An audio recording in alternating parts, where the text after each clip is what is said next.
A warm welcome to Dr. Trisha Yeo, CEO of IDS Malaysia, Dr. Juwita Muhammad, Director of Research of IDS Malaysia, Your Excellencies, esteemed speakers, distinguished guests, ladies and gentlemen. Selamat pagi and good morning. On behalf of IDS Malaysia, welcome to the report launch and the public forum of the ASEAN Integration Report 2023. Thank you all for joining us on this lovely Thursday morning, and I see some familiar faces as well as some new faces. And I hope everyone has settled in and enjoyed the breakfast that was provided outside. Please allow me to begin with a short housekeeping announcement. At IDS, we are committed to providing a safe environment for all parties, both internal and external, to work together. IDS has a policy of zero tolerance towards sexual exploitation and abuse. Everyone here today is responsible for making this event a safe space for public discourse. To begin today's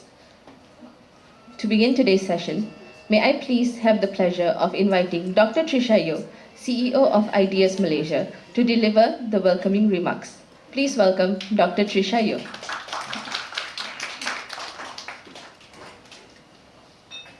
Thank you, Sharanya. A very good morning to all of you, to our guests, to our speakers, and of course to our funder, Friedrich Naumann Foundation, that's coming to us from Bangkok. Friends, colleagues in the industry, thank you so much for joining us in this year's ASEAN Integration Report 2023 report launch, as well as our public forum. So I think for those of you who are familiar with us, you will know IDS' background, but I'll talk a little bit about IDS for those of you who don't. Of course, I'd like to warmly greet Professor Niaz Asadullah from Monash University, Malaysia, Nadir Ashafiq from the Lorry, Dr. Juni Tan, Senior Research Associate from Khazanah Research Institute, and Muhammad Shahriza Sulaiman, Deputy Director of Policy Monitoring and Inclusive Development Division in SME Corp, as well as our own Director of Research and Director of Economics and Business at IDEAS, Dr. Juwita Muhammad. So IDEAS is a 13-year-old think tank. We are an independent non-profit research institution based in Malaysia, dedicated to promoting policy solutions to the biggest policy challenges in Malaysia. We cover a wide range of areas, including economics and business, social policy, public finance, and democracy and governance. Our main role is to be able to create space for dialogues and difficult discussions such as these. Well, today's is not a very difficult discussion, but we also engage on other difficult ones in, say, democratic discourse. For cross-partisan principles and results-oriented dialogues, we engage and speak and communicate to stakeholders across the divide, across all political parties. We work with members of parliament, policymakers, journalists, think tankers, academics, private sector, people like yourselves in the room. So a little bit of background on the API. Those of you who have been coming to our events year after year, thank you so much for your ongoing support. The ASEAN Prosperity Initiative API is something that IDEAS engages and does on a yearly basis. It's a project that's focused on research and advocacy, aiming to spotlight the emerging opportunities and challenges within the ASEAN region. This project is jointly funded by the Friedrich Naumann Foundation, as I mentioned earlier. This report this year builds upon previous studies conducted under the API to evaluate the progress of the AEC Blueprint 2025, which is coming very soon. The earlier assessments comprise our integration reports all the way from 2018 to 2022, so there's good continuity there, and we can see whether or not we have made progress in the region. We highlight the importance of further integration of all the pillars of the AEC to unlock the full economic potential of the ASEAN region, foster sustainable development, and ensure its resilience in the face of global challenges. Sorry for some of you who can't see me because of the cameraman right in front of me. So the study this year, or every year, incorporates valuable input and perspectives from a wide range of stakeholders. We usually travel to different countries to engage with think tanks, academics, and thank you so much, terima kasih. And we have focus group discussions and interviews with stakeholders across the region, including entrepreneurs, experts, academic institutions. This year's focus is on the youth. Previous focuses have been on things like economic integration, mobility of people, education. This year we have 4 specific topics in the report, which my colleague is going to introduce to you shortly. But just zooming out a little bit again, as we think about ASEAN in the world today, where are we really? And what prospects do we see for ourselves in the region? I think the world is undergoing a particularly difficult time. We exist on the back of several crises that have taken place, right, simultaneously or very closely, one after the other. We have a post-pandemic situation. I think many of our countries have not yet fully recovered from what transpired during those terrible years. We also have on the cusp the Russia-Ukraine war, which has not yet ended. And of course, finally, the catastrophe that's happening in the Middle East, I think is something that weighs quite heavily on the global outlook. So what does the global growth outlook look like in the coming years? The IMF recent World Economic Outlook indicates a projected decline from 3.5% growth in 2022 to 3% in 2023 and further to 2.9% in 2024. This trajectory falls below the historical average of 3.8% recorded from 2000 to 2019. The global economy is navigating a slow recovery from many of the crises that the world has seen over the last few years, and these we do not see abating anytime soon. Within ASEAN alone, the projections indicate an average GDP growth, so that's a little bit of highlight perhaps when compared to the rest of the world, 4.6% this year and 4.8% next year, but this is also a dip from the 5.6% recorded in 2022. The resilience of ASEAN's growth amidst all these challenges, as I mentioned, COVID-19, Russia-Ukraine war, what's happening in Israel-Palestine, and the broader global economic slowdown is noteworthy. However, this resilience in ASEAN can be attributed perhaps to effective monetary and macroeconomic policy responses, a robust export performance, and resilient domestic demand in selected countries within the ASEAN bloc. There are also potential risks on the horizon.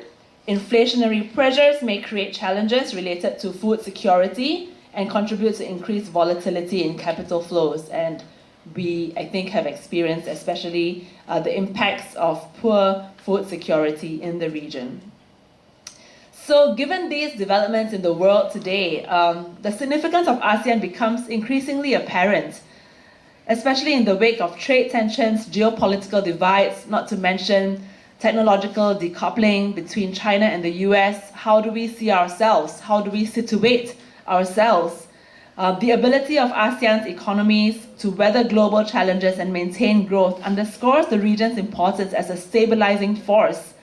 As the global economy grapples with these uncertainties, ASEAN's role in fostering economic cooperation and mitigating risks is really important to position the region as a key player in international trade and geopolitics. And this is something that we hope to continually stress and impart through our API project and our annual reports. Trade has always been the backbone of cooperation and collaboration within ASEAN.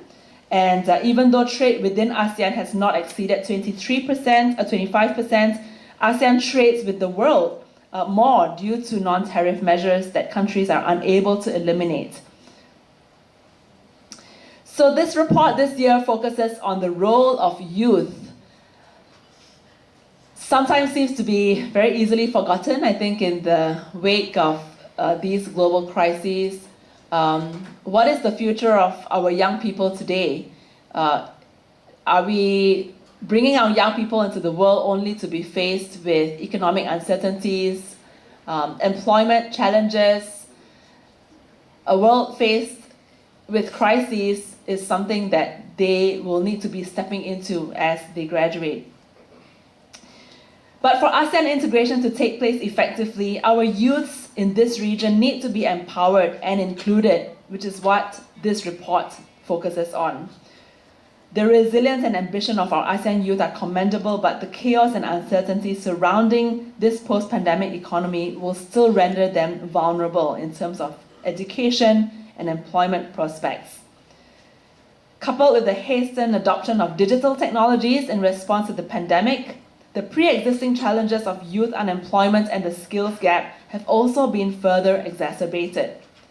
This edition of the report places this spotlight on the youth and their priorities in the AEC Blueprint 2025.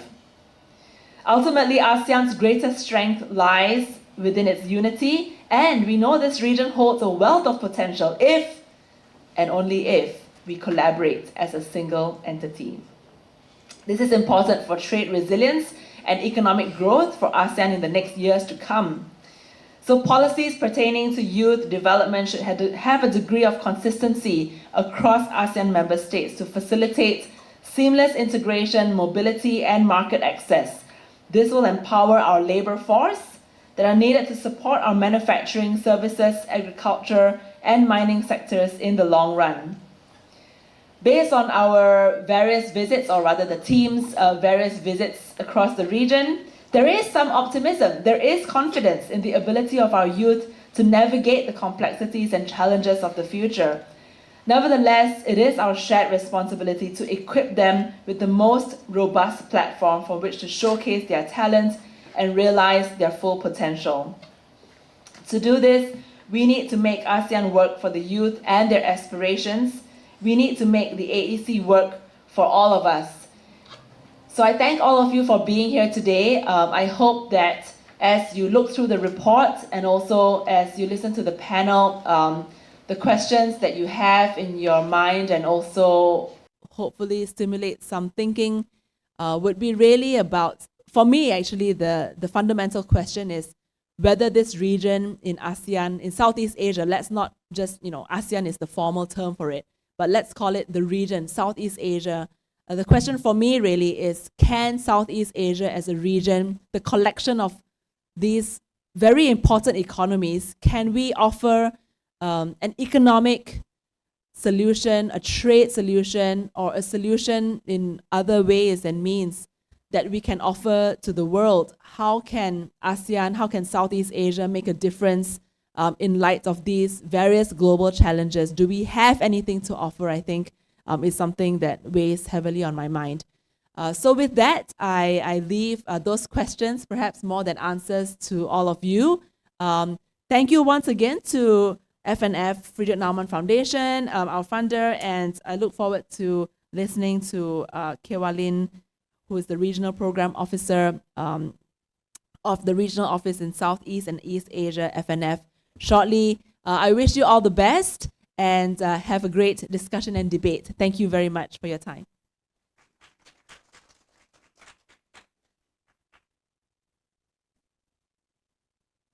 Okay, thank you, Dr. Trisha, for the welcoming remarks and the wonderful insights. Tuning in from Zoom, may I please have the honor of inviting Ms. Kewalin Sangapet to deliver the welcoming address. Over to you, Ms. Kewalin.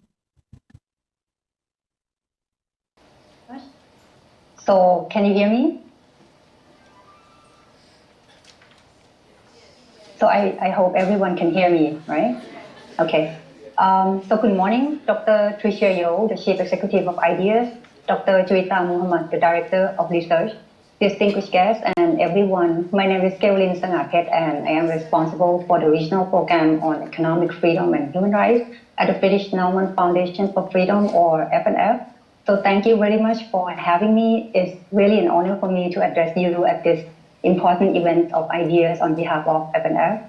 So unfortunately, our regional director, Mr. Moritz Kainer-Bockhoff, cannot join us today. However, he extends his regard and also wishes everyone the success of this event.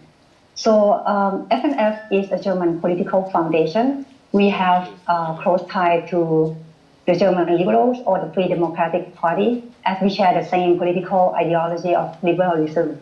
So with this liberal idea, we work in over 60 countries around the world to promote democracy, human rights, and market economy. And our focus in these areas really varies based on the local context of countries and regions in which we are active. So in the context of Southeast Asia, the regional focus on economic integration or ASEAN single market aligns perfectly with the foundation's goals and vision. So drawing inspiration from the EU and best practices from the EU, the economic integration will really boost the economic efficiency and prosperity of ASEAN.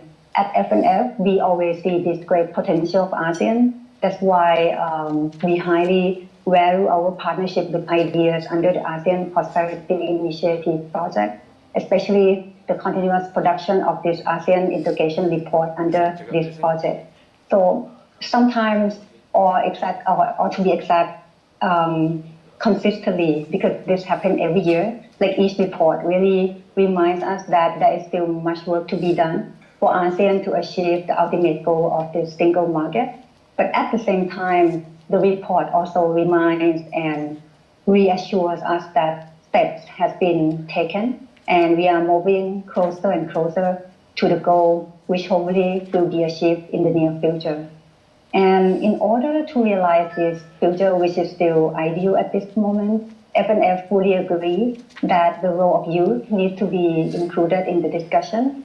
We acknowledge the significant role of youth in shaping the future, particularly with the emphasis on the economy. That's why FNF always includes youth as our target group in our activity planning each year. And we are really delighted that youth is the focus of API's activity of this year and also will be included or as the main focus of the report. So ASEAN has over 200 million youth, which is around, that account to around 34% of the population.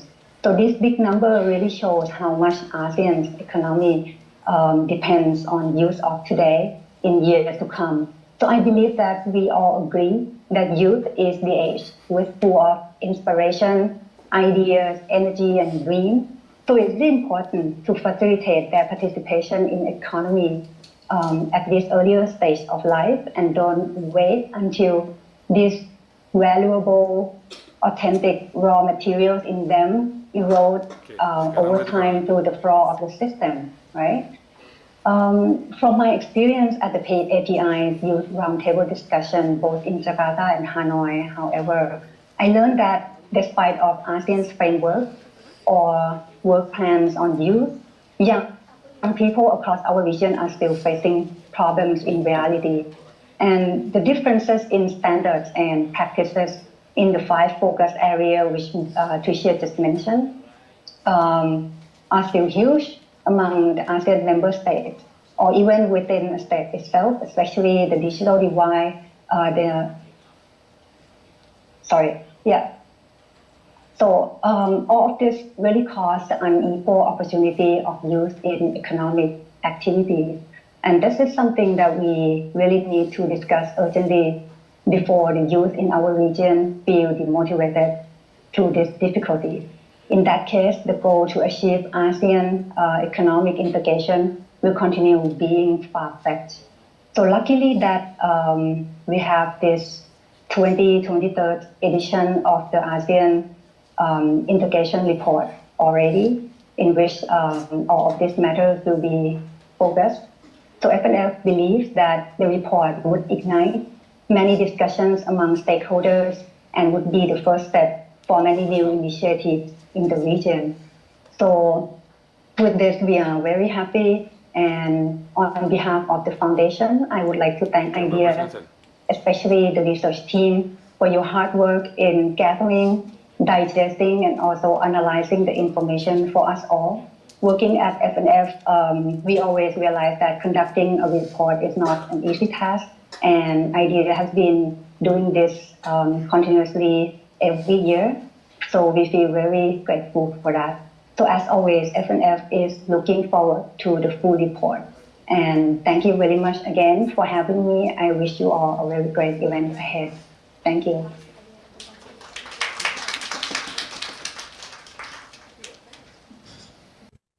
Thank you, Ms. Kewalin, for those very kind words. To continue with today's proceedings, we will start with the launch of the ASEAN Integration Report 2023. Without further ado, may I please invite Dr. Juita to the stage for the introduction of the ASEAN Integration Report.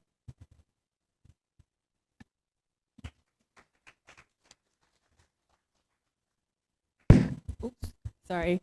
Thank you, Sharanya, and thank you, Kewalin, for your support. We're unable to meet you face to face to send you the report, but we will definitely do that soon. Thank you, ladies and gentlemen, for being here. I'm so proud of the publication and the team who has been working very hard these past few months to finalize the report that is in your hands today. I'm not going to beat around the bush. Monitoring the AEC is no easy feat, especially when data unavailability is the challenge right here. But we persist. We're researchers. We try to look at what is available out there, what type of data from different websites, from, of course, the ASEAN website, and also insights from our youth, from our experts, from our academicians, from all around ASEAN. So the report that you have in your hands depicts the voices of all ASEAN member countries, especially the youth, and this is inclusive of the CLMV youth leaders as well. So just a bit of a background. Last year, the publication looked into the progress and the impact of the COVID pandemic on Pillar 1 specifically, on highly integrated and cohesive economy. So we looked at issues related to trade in goods, trade in services, labor mobility, and also financial integration. That was our focus. But this year we wanted the focus to be a bit more fun. So this is why we were zoning into the youth and how youth voices are being incorporated into the AEC blueprint. So again, in this report, we wanted to highlight the concern of the youth within ASEAN and how, again, it is in line with the aspirations of the AEC 2025 blueprint. So the report highlights issues related to labor mobility and connectivity, TVET, MSMEs, and also digital economy. There are also other different issues that were highlighted from our roundtables in both Jakarta and also Hanoi, but we decided to zone into these four overarching themes that were of great relevance to all of the ASEAN countries. So again, the report focuses on the latest developments and progress within each of the selected pillars, while emerging challenges associated with these issues are also explored deeper by looking at different perspectives from different ASEAN youth.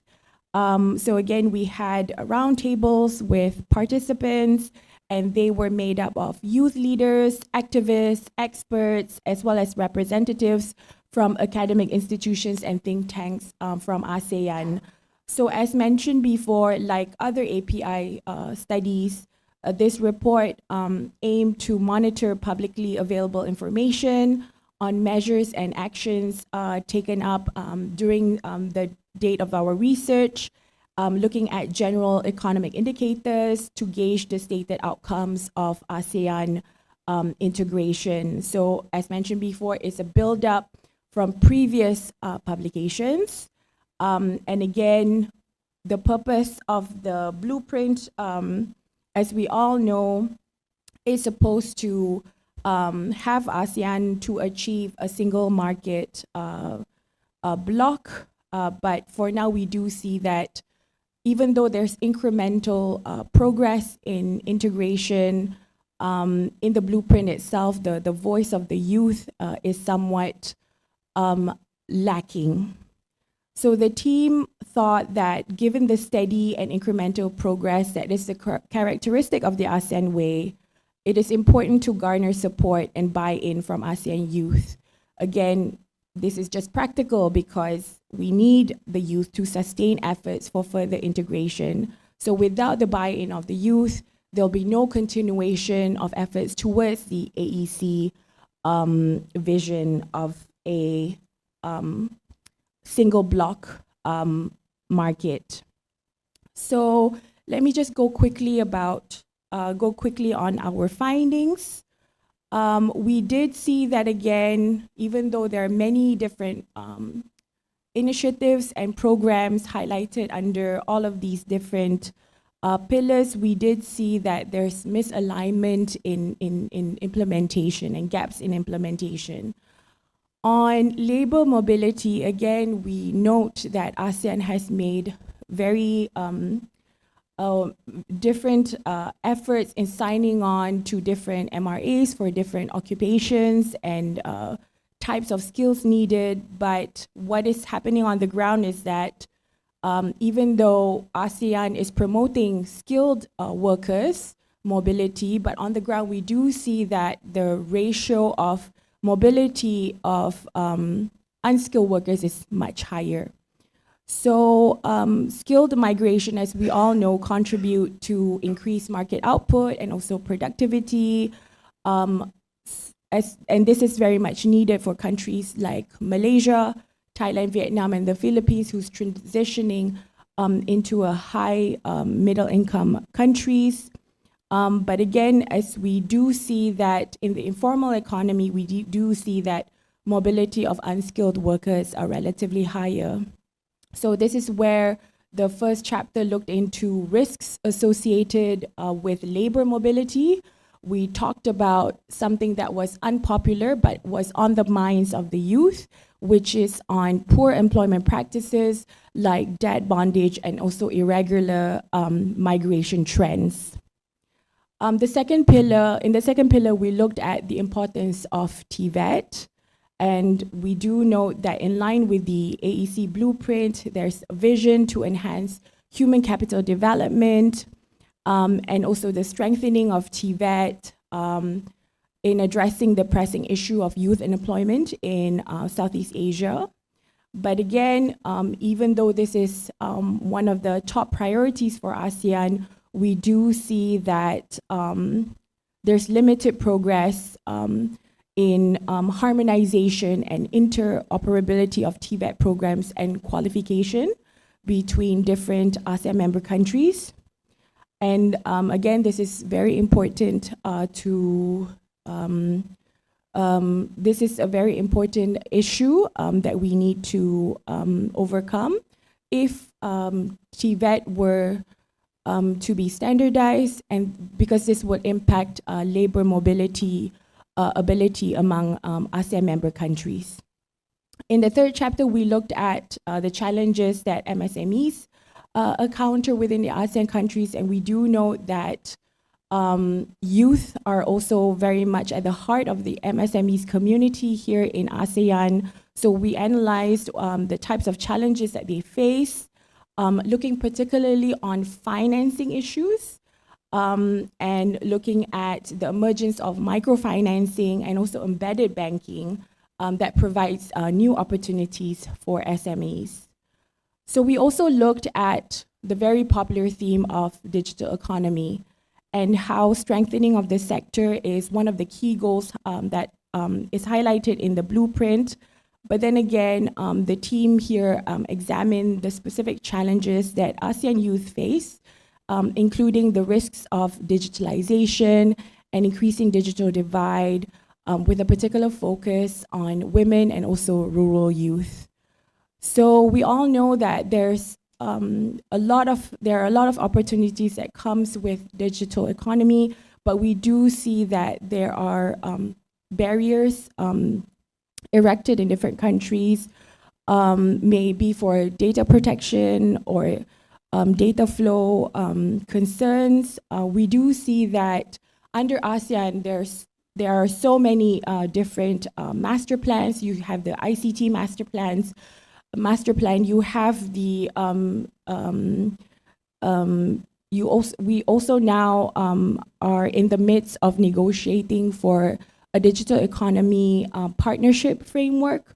So there's a lot of changes happening, but on the ground, we do see that challenges in terms of human capital as well as skills is still lacking. There is the digital divide issue between gender and locality, urban versus the rural areas, and also lack of technology talent and also skills gaps in most of the countries within ASEAN. So again, to leverage the potential of the digital economy while ensuring equitable welfare gains, it goes without saying that ASEAN must strike a careful balance.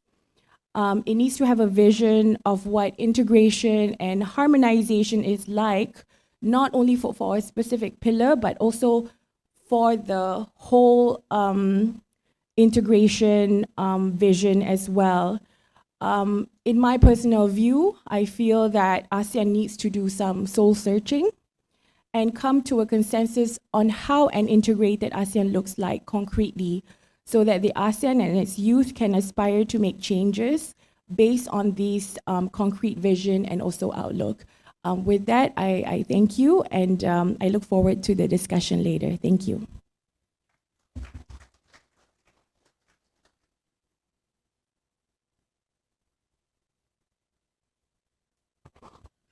Thank you, Dr. Jirita, for the welcoming.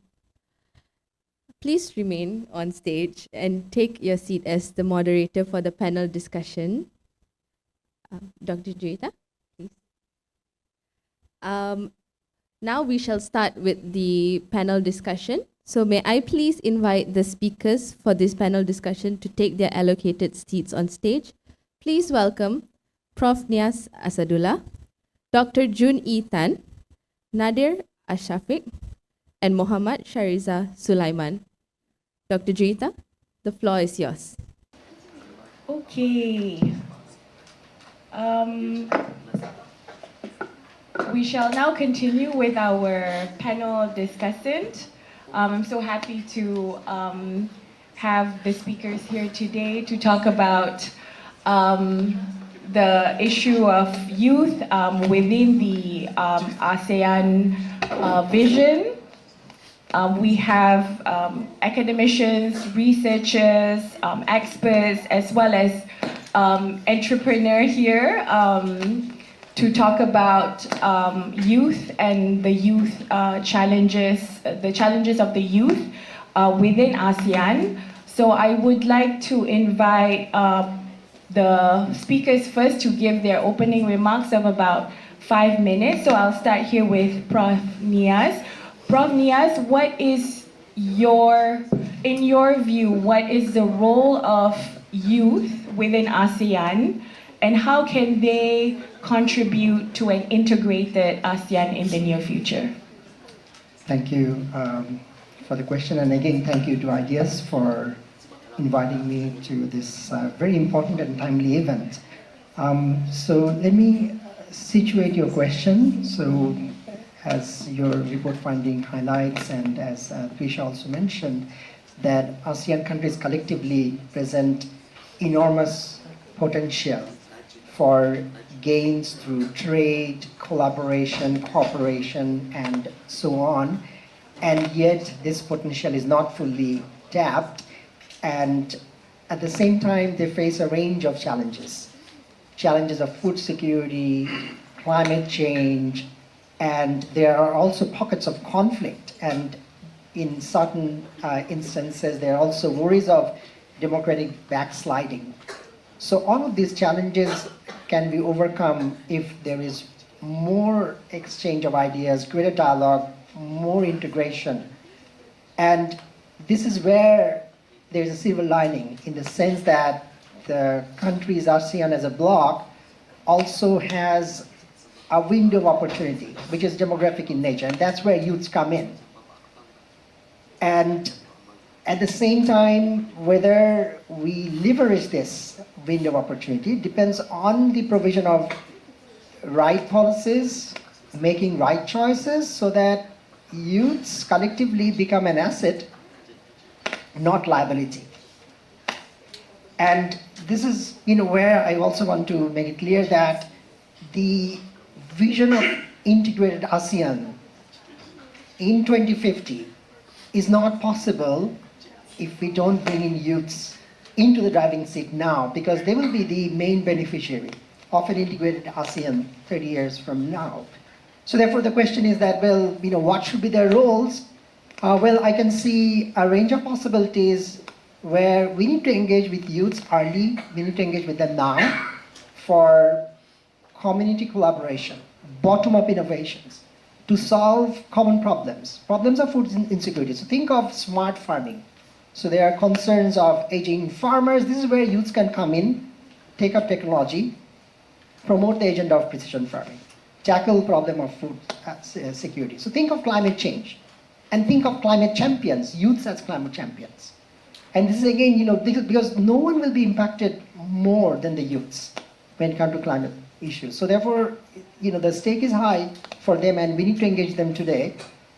And again, so think of other challenges of conflict resolution, where we need to bring in youths for dialogue, where they lead the dialogue.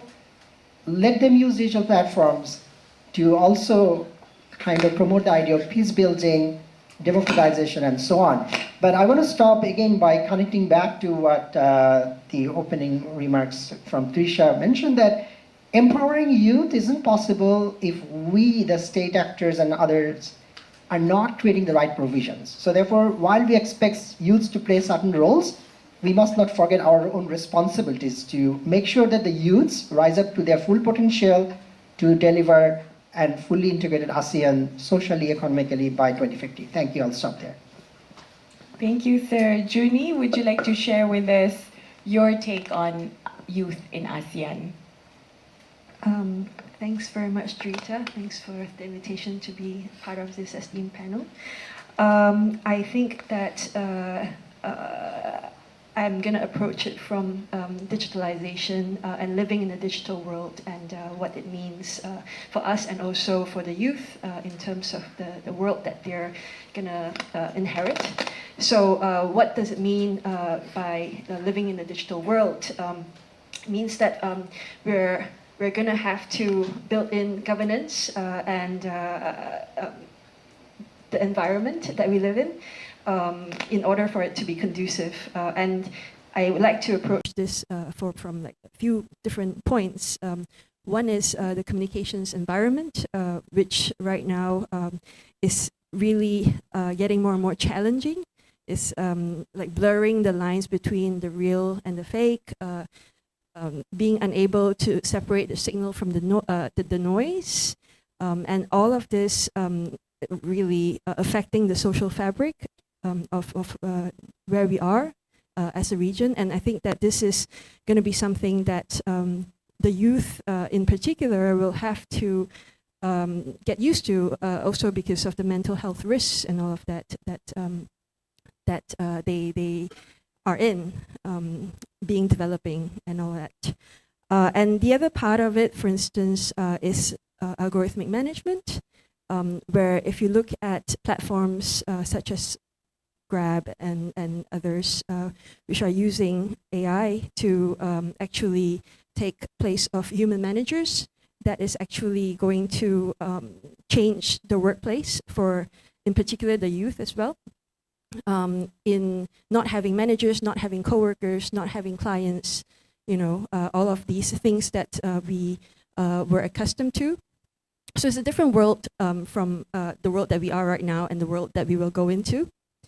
And of course, the increased inequality in which the youth, they are coming into a world where the haves and have-nots, there's a big gap in between, them, and they're disadvantaged because they just haven't been around for long enough to accumulate, or maybe if they're lucky, they have parents that can actually pass on their wealth. But in general, I think that the inequality will pose a lot of challenges for youth in particular. And lastly, environmental impacts, and how digitalization actually contributes to that. Basically, digitalization rooted in mining resources and in having this environmental impact in a world of scarce resources, that they're basically going to have to make do with less, as opposed to where we were before, where we had more to deal with. So I think that is kind of unfair in a way, that they're inheriting this world of uncertainties and all of that. I echo Prof. Nias's comments on how we really need to build that environment for them to be able to live up and fulfill their potential. Otherwise, it's just not very fair. Thank you.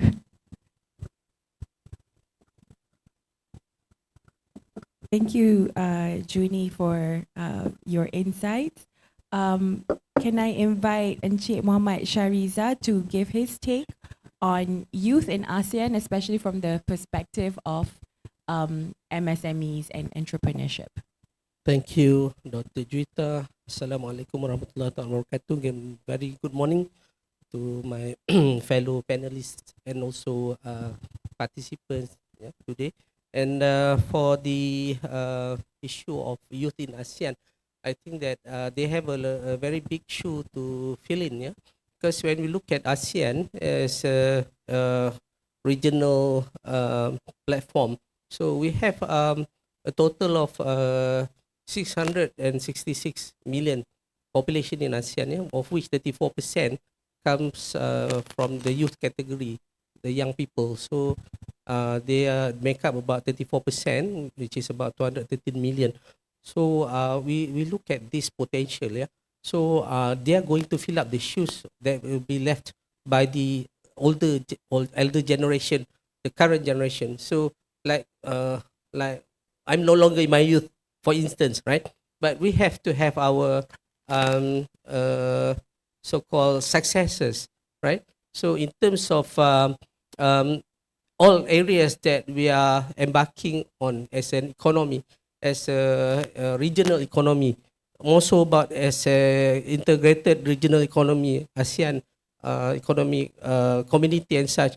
So we want to see that these people, the youngsters, some of you are here, maybe the young people are here and listening, but those outside, they may not have the same perspective, right? Because right now there's a lot of challenge, like being said earlier by Dr. June just now, that the environment right now is more towards digital and social networking and such. So we are looking at how they can actually become the impetus of economic growth and drivers of growth in the future. So from my perspective, I'm coming from SME Corporation Malaysia, so talking about SME, small and medium enterprises, including the micro, we term it as MSME. So we want to see the youth being more interested in taking up entrepreneurship as their career of choice, right? So maybe next to me, Mr. Nadir, he's an example of a young person who has already embarked on entrepreneurship and has already been doing it not even within our national borders alone, but has already spread his business to the neighboring countries within ASEAN. So I think it will be interesting to see more people taking up entrepreneurship and become business leaders, right? And in order to do that, we have to change the mindset of our young people, right? I have my own kids also, right? And they are also becoming young adults.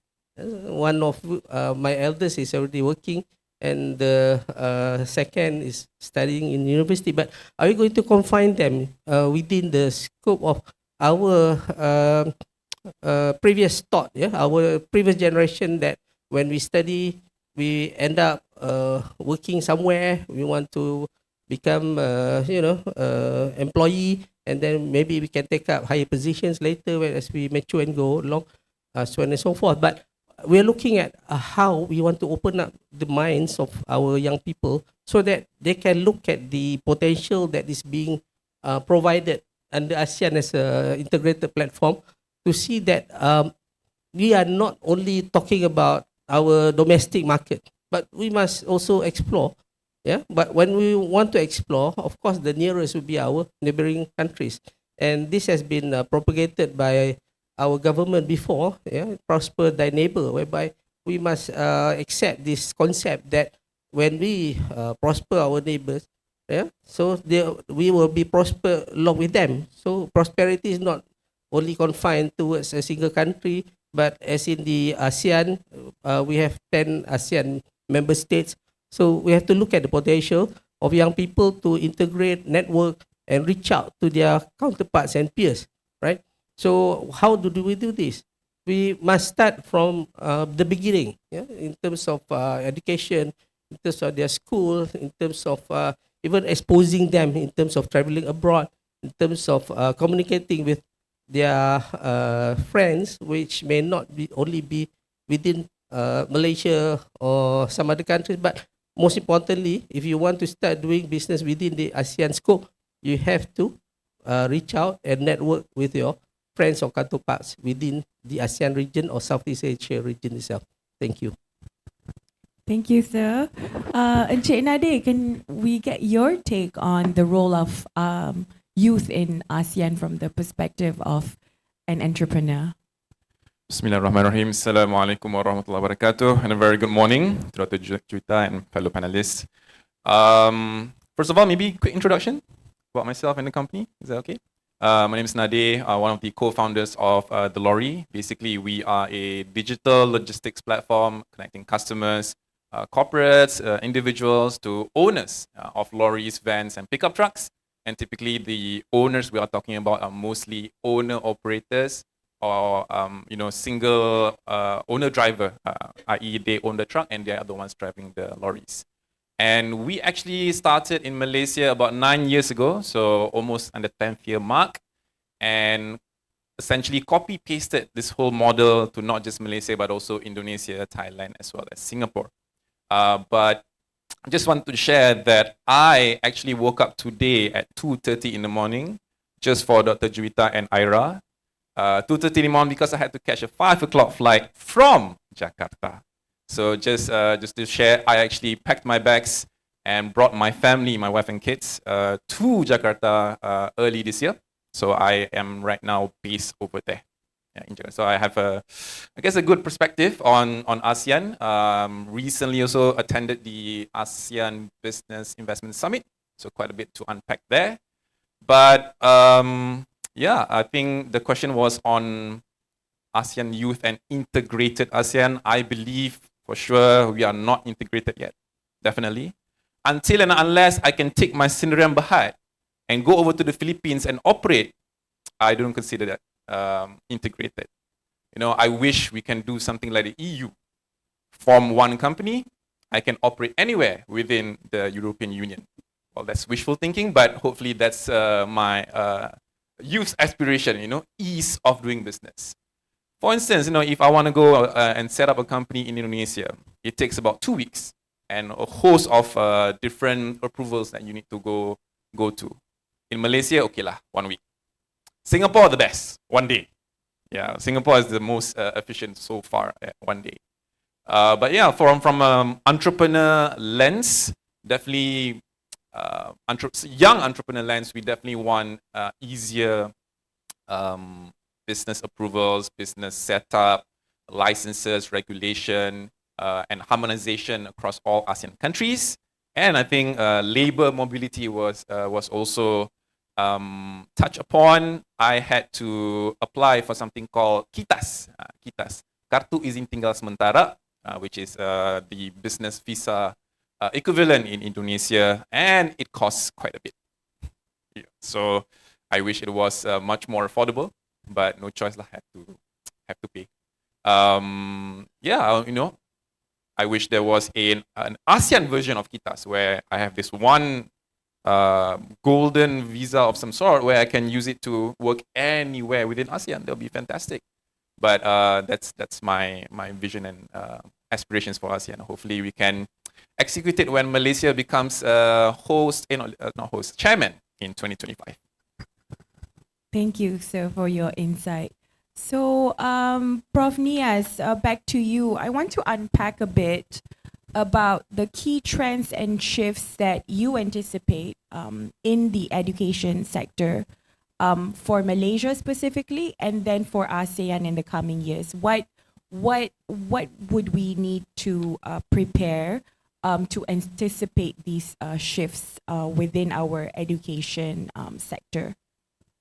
Thank you. So countries within ASEAN are at different stages of educational development as well as economic development. That means that although we have the common mission of an integrated ASEAN, we also have distinct and unique national aspirations. So Malaysia, for example, is very close to graduating to a high-income country status compared to, for example, Myanmar, which is stuck in the low-income category. So, and again, within ASEAN, some countries like Singapore, Vietnam, educationally flourishing world leaders, developed countries are drawing inspiration from them. And then think of Indonesia, Philippines, Malaysia. These are countries at the bottom third of the global distribution of student performance in teams and PISA. So therefore, this has created different needs and set different targets for countries. So again, we have shared ambition within ASEAN, and then we have country-specific challenges and aspirations. So very quickly, the broad trends, as I see it, the enrollment in school is going up. All countries have prioritized improving participation in secondary. Malaysia is doing well. Myanmar, Laos, they are not. In Philippines, again, this is an issue. Singapore is the leader. I expect this trend to continue. The good news is that enrollment is increasing and expected to continue. Tertiary education, the same thing, that the youths are very clear. They all firmly believe that they need a university diploma to thrive. So those are the positive trends. Now, there are some disturbing trends, such as youths are not going into fields that the leaders and employers in the economy need. What does it mean? There is declining enrollment in science, engineering. Youths are increasingly crowding into non-STEM subjects.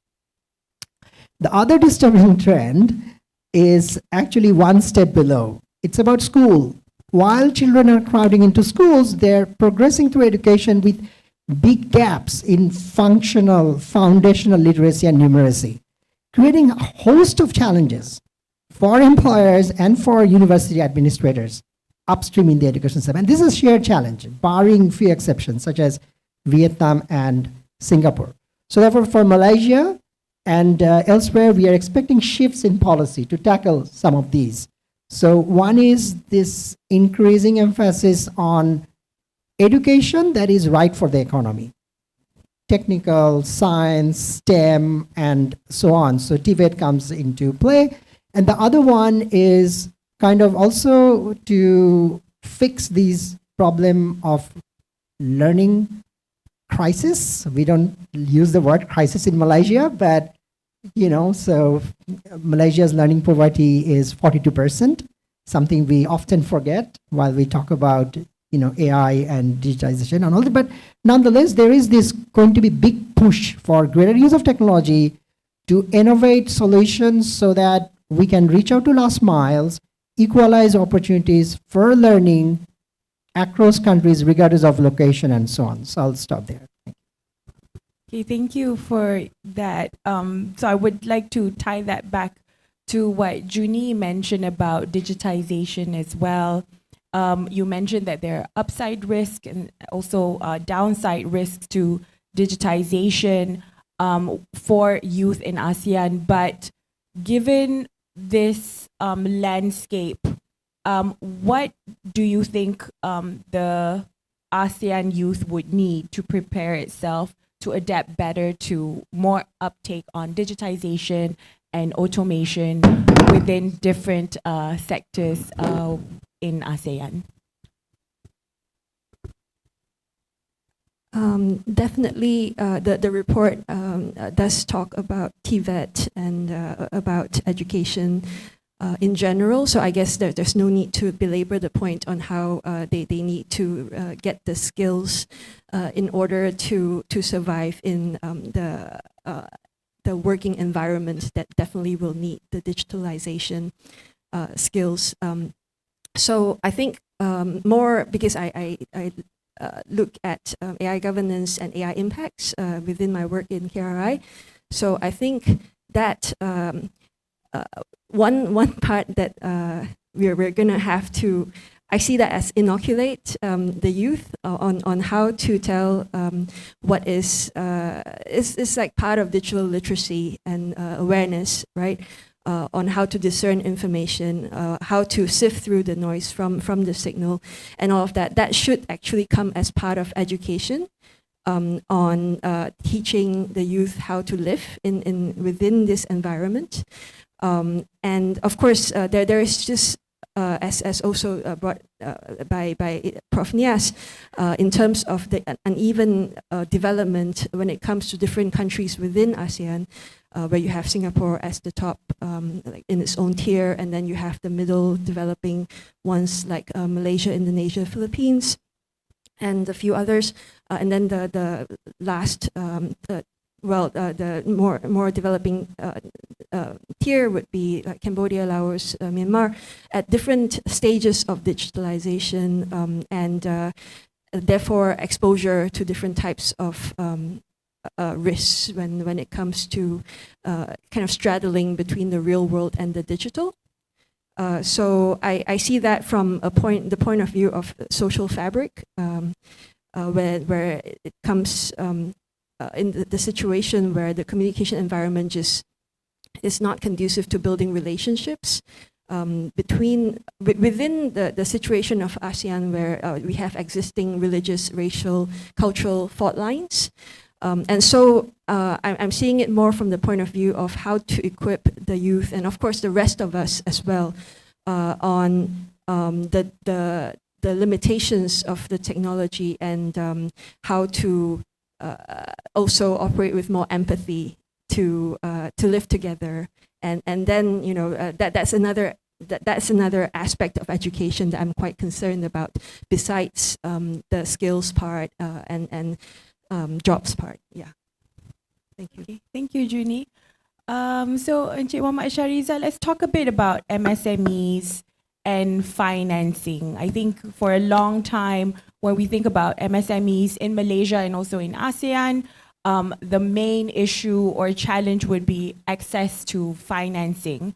So looking at the landscape today with different financing alternatives, what are the major challenges faced by MSMEs in Malaysia and ASEAN? Is it still access to financing, or would there be other challenges, new challenges that have cropped up in recent years? Yeah, thank you, Dr. Juita, for the question.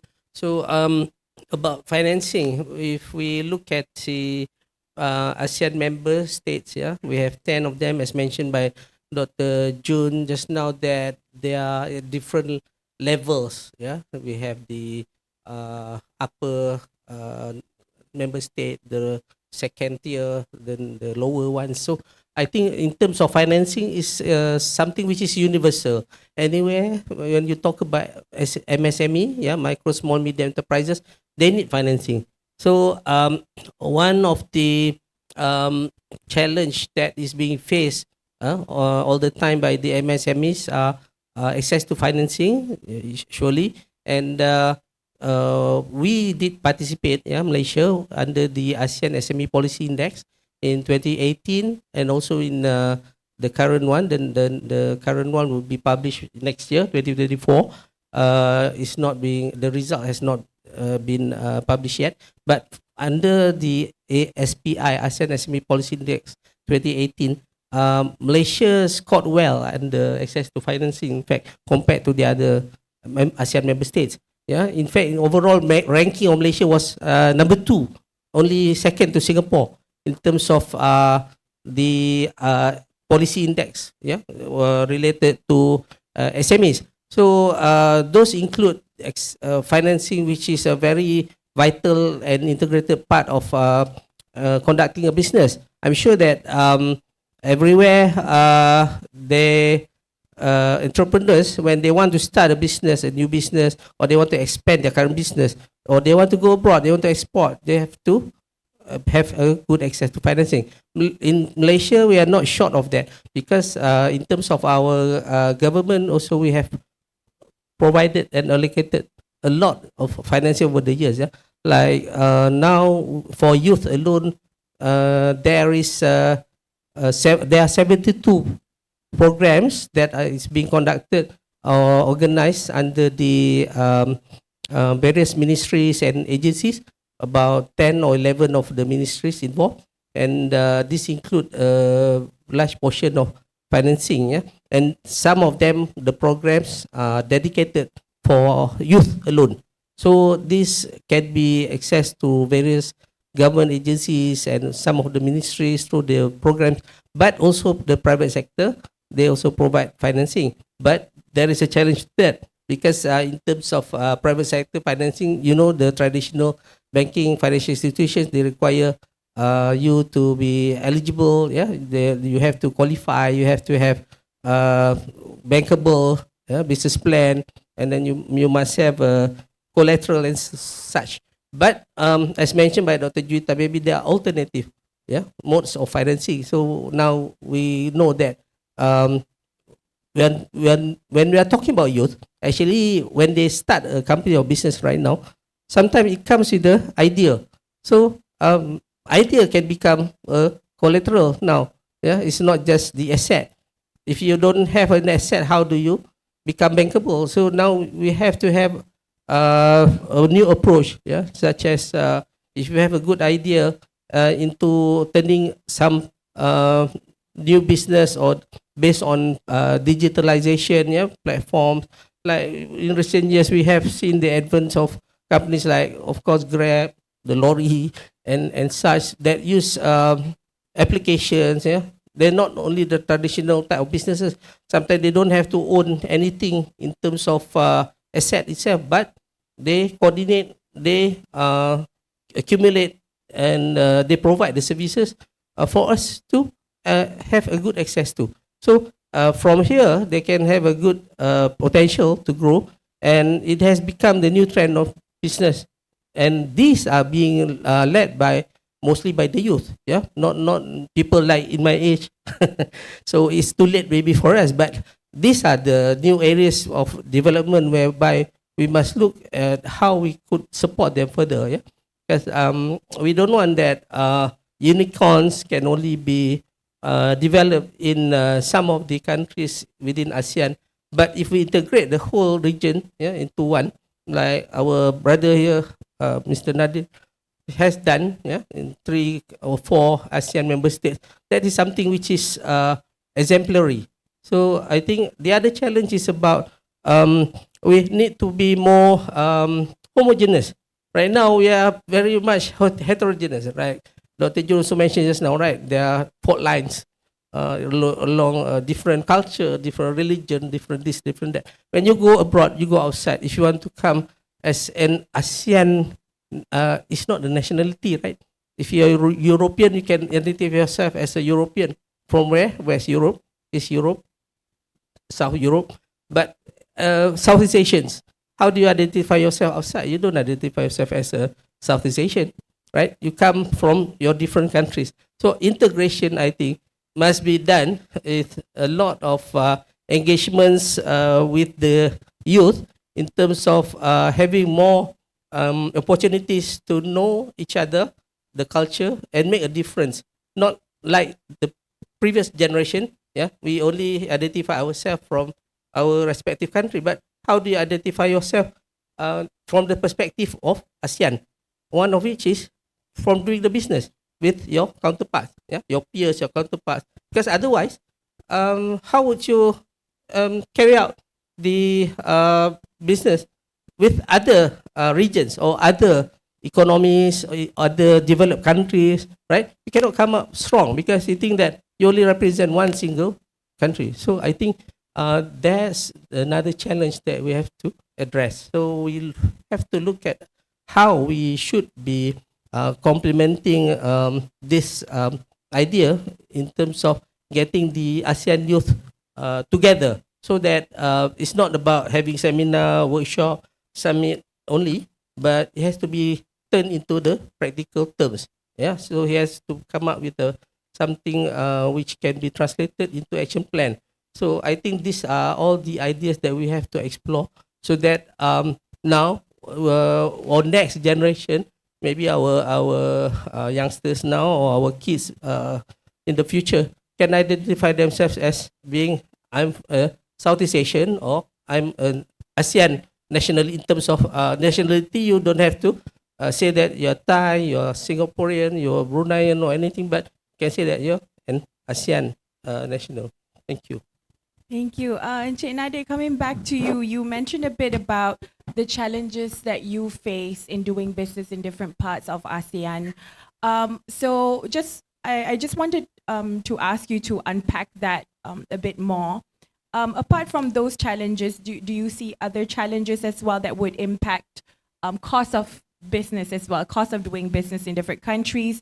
And what type of strategies have you employed? And just out of curiosity, is moving to Jakarta or is moving to Indonesia part of that strategy as well? Just wanted to get your take on that. Okay, I'll try to address the last bit first. Really, the reason why I moved over there early this year was purely commercial, i.e. the lorry Indonesia has now contributed majority to the group revenue. So during COVID, it was about 50-50, 2020, 2021. In 2022, it became 60% Indonesia, 40% Malaysia. And of course, today we're talking about 80% Indonesia, 20% Malaysia. So by all intents and purposes, we're almost like an Indonesian company. Ya, jadi sudah jadi perusahaan Indonesia ya, Bu. Nah, so of course, there are many different challenges when it comes to building a company, of course, in Malaysia, in Indonesia. And there are specific challenges involving people, things like regulations and local laws. But what I really want to highlight are a few things. Let's look at acceptance of customers or even clients for a foreign company, right? So we came into Indonesia about 5 years ago. And of course, you're talking about a startup that has no branding, very little branding, but we're not well known in Indonesia.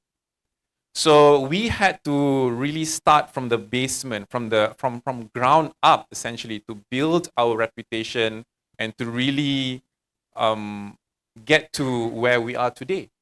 Because when we first entered the market, our contribution of Indonesia to the group is less than 5%, less than 10%. But it took time. It really took time for us to entrench ourselves in the market, build that trust among the local players, and really it took 4 years. It really took 4 years for Indonesians to trust us, right? And of course, I've heard many different stories of how, Malaysian companies, when they come over to Indonesia, they have some troubles, right? But the thing is, I see it differently. I think all we need to do is just localize. We need to speak Bahasa Indonesia, we need to hire Indonesians, and we practice local Indonesian culture.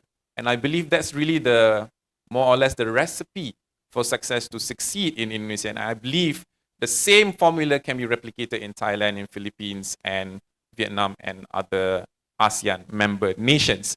So really, it's about localization, right? And out of 92 people that we have in Indonesia at the moment, 91 people are Indonesian, and I have the only Malaysian or the only foreigner that we have in the Indonesian company is just me, myself, right? So we speak Bahasa Indonesia in the office. I do not speak a single word of English over there. And that's how we managed to integrate ourselves. Funny story. I was in Thailand speaking to our team members, and some of them really don't speak a word of English. So funny story is, I wanted to speak to this lady, and she couldn't understand me. Of course, I couldn't understand her. So what we did was we put our laptops together, and I typed in English, and Google translated to Thai, and she read it, and Google translated to English. And we had a good conversation. So cultural barrier, language barrier is also something to a challenge, really, if you were to really look at it. But yeah, I think those are my overall challenge when it comes to building a company in ASEAN. Okay, thank you. Back to you, Prof. Nias. We talked about gaps and barriers within ASEAN, about starting a business. But let's talk about TVET, like gaps and barriers to TVET harmonization.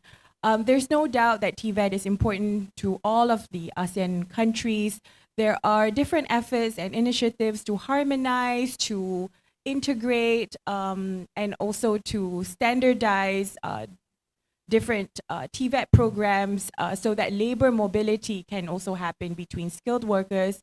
But why is the level of TVET uptake still quite low among ASEAN countries, and what can we do to encourage more uptake on TVET programs within ASEAN as a whole? You're right to point out about low uptake of TVET, but it has a bit of a history because for the past decades, ASEAN countries have relied on general stream education to deliver economic growth, build human capital, and all that. And countries have taken a range of approaches.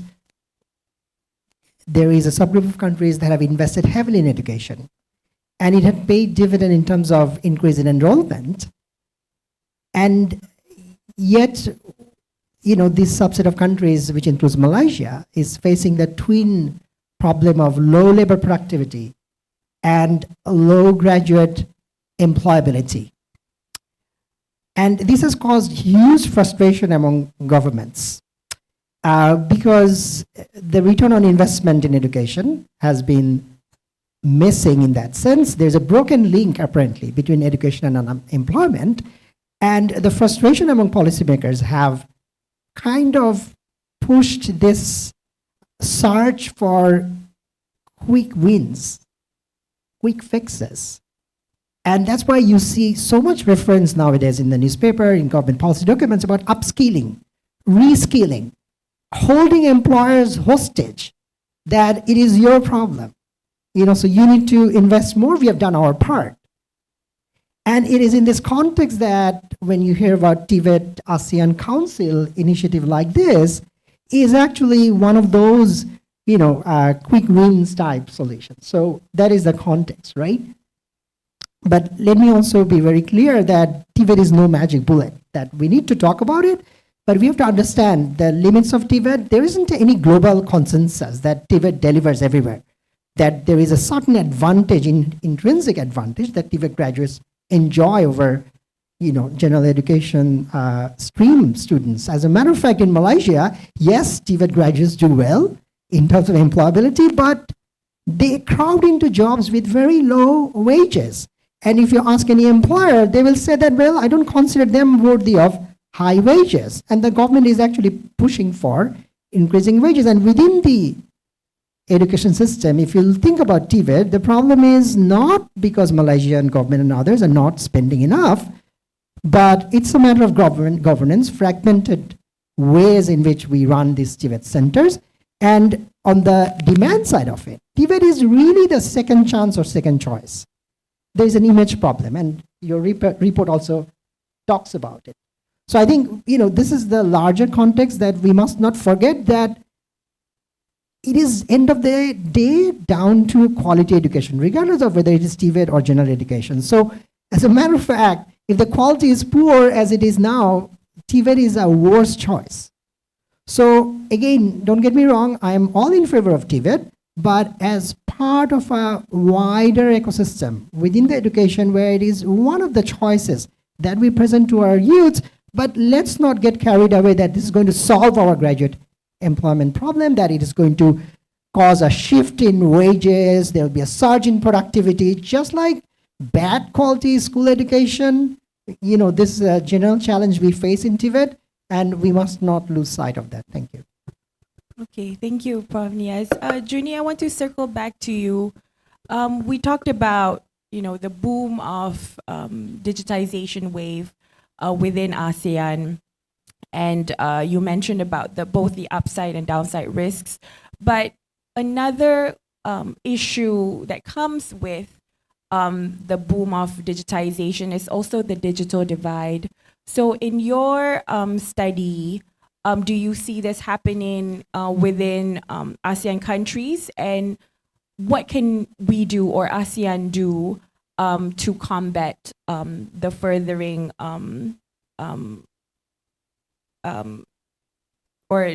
the furthering of the divide between the rural and urban areas, as well as between and among gender within digitization? As mentioned just now, we're developing unevenly within ASEAN. So you have countries that are that have very high access, skills, literacy, and you have countries that don't. So within between countries, there's definitely digital divide. But I think that's closing because COVID basically pushed us into digitalization. But then I think within countries as well is another problem of digital divides, as you mentioned, between genders, between the rural and the urban, right? So I think that one of the things that we gave as policy recommendations. One of the things that we gave as policy recommendations in one of our projects on rural connectivity in last month was that within Malaysia, there's this thing called the Universal Service Provision Fund. And it's basically a pooling of funds from telcos to of their earnings to then be invested into infrastructure for less profitable areas. And this fund basically is to build like last mile connections and all of that into the rural heartlands. So one of the recommendations that we had for this USP fund was actually to open it up for the access for NGOs, nonprofits, and also community networks, because those are people who basically understand more the needs of the ground and are more motivated, and it will be more sustainable for them to receive that investment and to build the last mile kind of infrastructure. So that is one way to sort of deal with the digital divide from an infrastructural point of view. But of course, once you get access, you still have the problems of skills and literacy and all of that, and then the quality of the distribution of growth as well on digitalization, which are separate problems, I think. Yeah. Thank you. Thank you, Junie. And Muhammad Shariza, if I can circle back, I'm really interested to hear more about the 74 programs for youth in terms of financing. Would that be for MSMEs who are formalized, or will this include SMEs that are still in the informal sector? I want to get your take on access to financing for those programs. And also to get your take a bit about, alternative financing, about embedded financing and microfinancing as well. Do you see that, MSMEs who are in the informal sector not having registered would shift away from, traditional financing methods to all of these new ways of financing, but at a higher cost? in terms of price. Yeah. Yeah, I would agree to that suggestion. Yeah, but let me just share the programs which are especially funded by government ministries and agencies. In fact, there's a number of 72 in total. Yeah, with an allocation of 8.66 million. Sorry, 8.66 billion ringgit. 8.66 billion ringgit. Yeah, and then the beneficiary is more than 400,000 SMEs. But as you rightly mentioned, these are only accessible for the formal sector, meaning that MSMEs which are registered, right? So they have to be registered with our SSM, yeah? So Surjaya Syarikat Malaysia, and they have right now. We have also through SME Corp Malaysia embarked on an initiative for registration of MSMEs. So now we come up with the status PMKS atau Perusahaan Mikro Kecil dan Sederhana. So as MSME status, if you want to be qualified for this assistance that I'm mentioning, provided by 11 ministries and some other agencies, yeah. So right now, the way to go about it is you have to register yourself as an MSME to qualify. Because otherwise, there's a lot of emphasis or given, yeah, to the emphasis given to the MSMEs right now, even under the current government, because to tackle the economic issue at hand, because we have just recovered from the COVID pandemic. So we would like to see more players coming in. But sometimes they have already gone through a very challenging times, yeah, before this, the past 2 years, 3 years, because they want to rebuild their business is not that easy. So one is for some of the micro, small, medium enterprises may have been categorized. They have been small before. Now maybe they become micro. You know, because for instance, micro is like when you have less than 4 full-time employees or less than 300,000 in terms of annual sales turnover. So it may have happened that some of the SMEs or companies, before they were small, they become micro. If they were medium, they would have become small. So when they want to gain financing, meaning that they have to know what level are they. Are they categorized as micro, small, or medium? Yeah. So then only we can, at the government level, we can assist them with the right intervention. So we can identify, we can give them advisory, so we can in fact lead them towards the right access to financing. Okay, so that's one aspect. But the other aspect also I would like to touch upon, like what Dr. Juita mentioned just now, is about alternative financing, right? Embedded financing, microfinancing. So microfinancing has been provided by various avenues, yeah. Like under Bank Negara also, they have a lot of partners, yeah, with the financial or bank institutions to provide microfinancing. And right now, the approach that they use mostly through these financial bank institutions, that not really they provide financing, but they work together. Like for example, at SME Corp Malaysia, my own workplace, we provide microfinancing through one program which we call Micro Connector, but it's not a financing per se. You know what it means? Because we provide through a third party appointed implementation partner, meaning that for Micro Connector program, we have allocation for to train the micro enterprises, yeah, to have skills or capacity building for them and knowledge, like in many areas, digitalization, e-commerce, marketing, and then some of it is accounting, right? Because micro enterprises, they need this kind of knowledge. So how do we provide the financing is to train them. We appoint third-party implementation partners so that they can be trained, given the skills. At the same time, not only that, but it's not a normal training. If a normal training only provide finish at the training, but we use the approach of, in addition to the training, the implementation partner also has to provide them with platforms, right?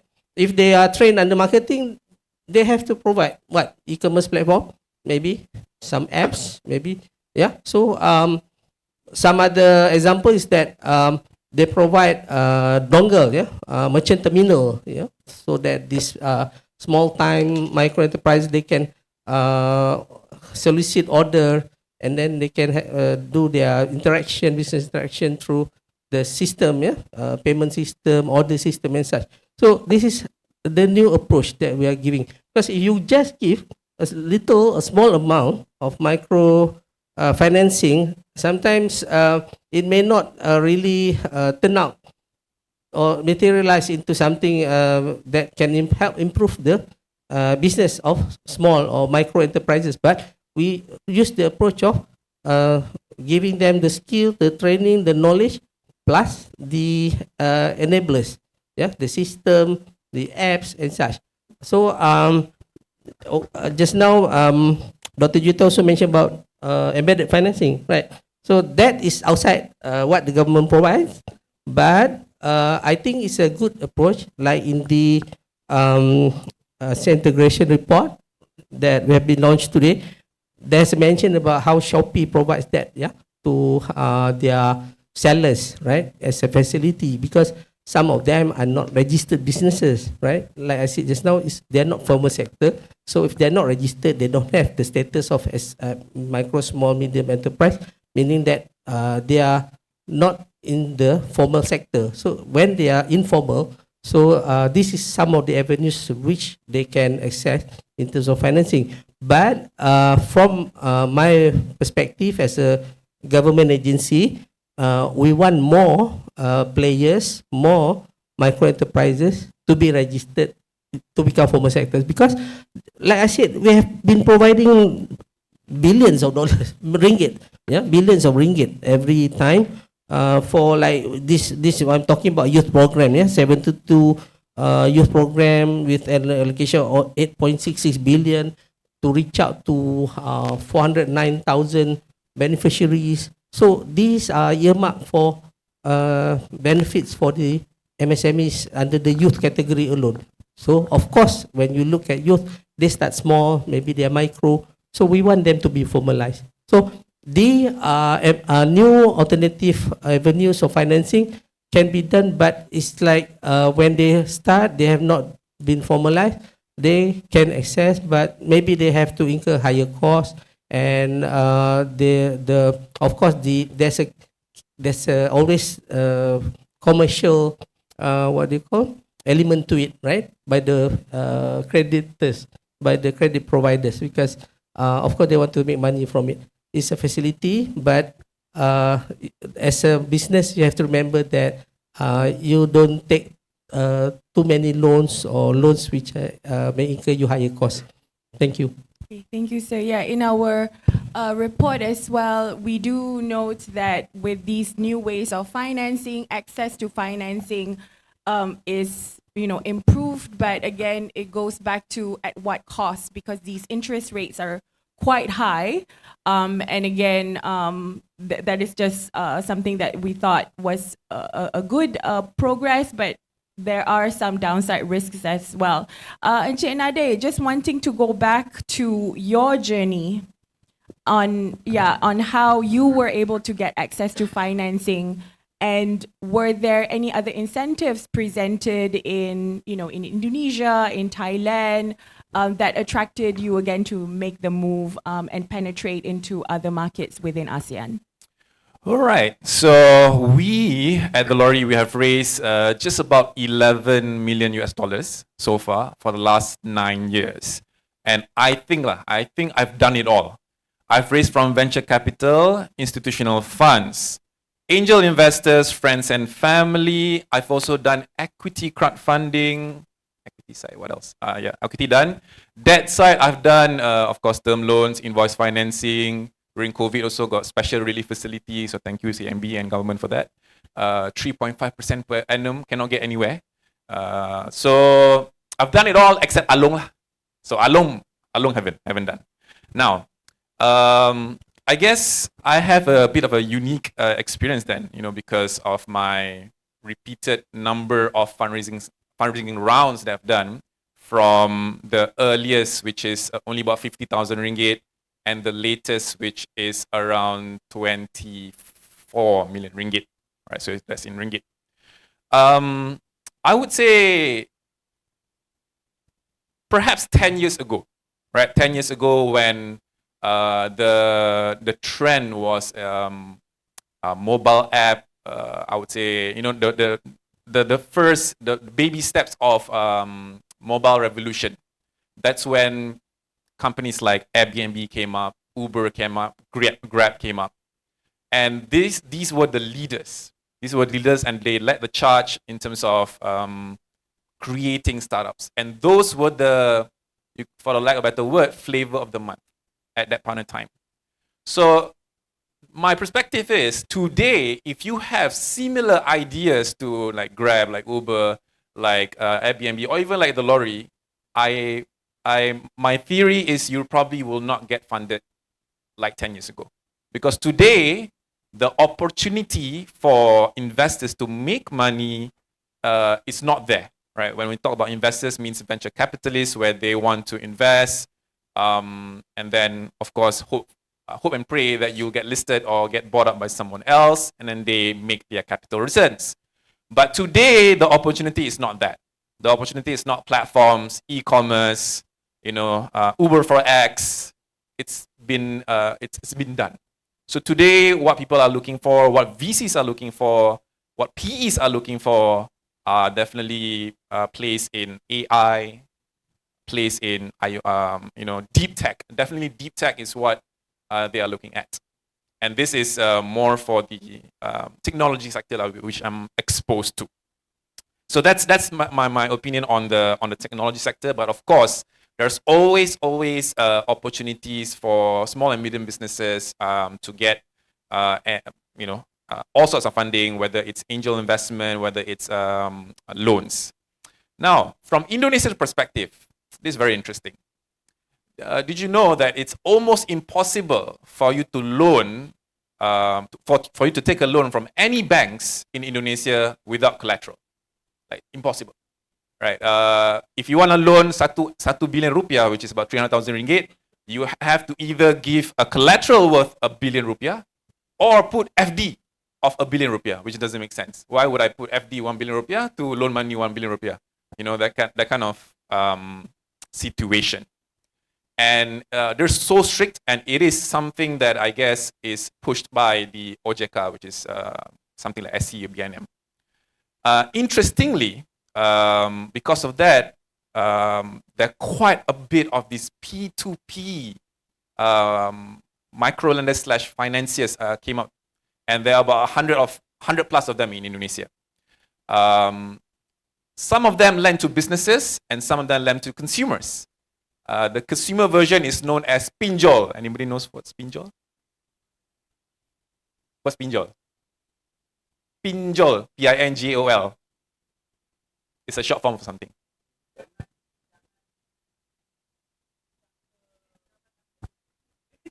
Pinjaman online. Pinjaman online. So pinjol, okay, easy abbreviation. Now, pinjol means, just before 6 days ago, you could just take your IC and loan money from this pinjol at, say, maybe twice your salary, at close to 1% per day. 0.8%, that's the cap. 0.8% per day interest. So I did a bit of maths. That's about 292%.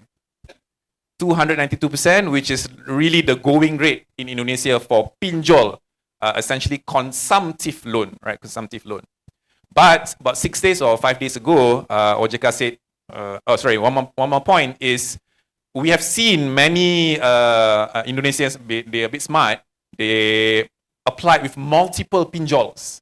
So with a salary of 5 million, they could actually loan like say 50 million rupiah, like 15,000 ringgit, with a salary of close to 1,500 ringgit. So OJK said no for the past few days, only maximum three pinjols that you can loan from. And the interest rates have to go down closer and closer towards 0.1% per day.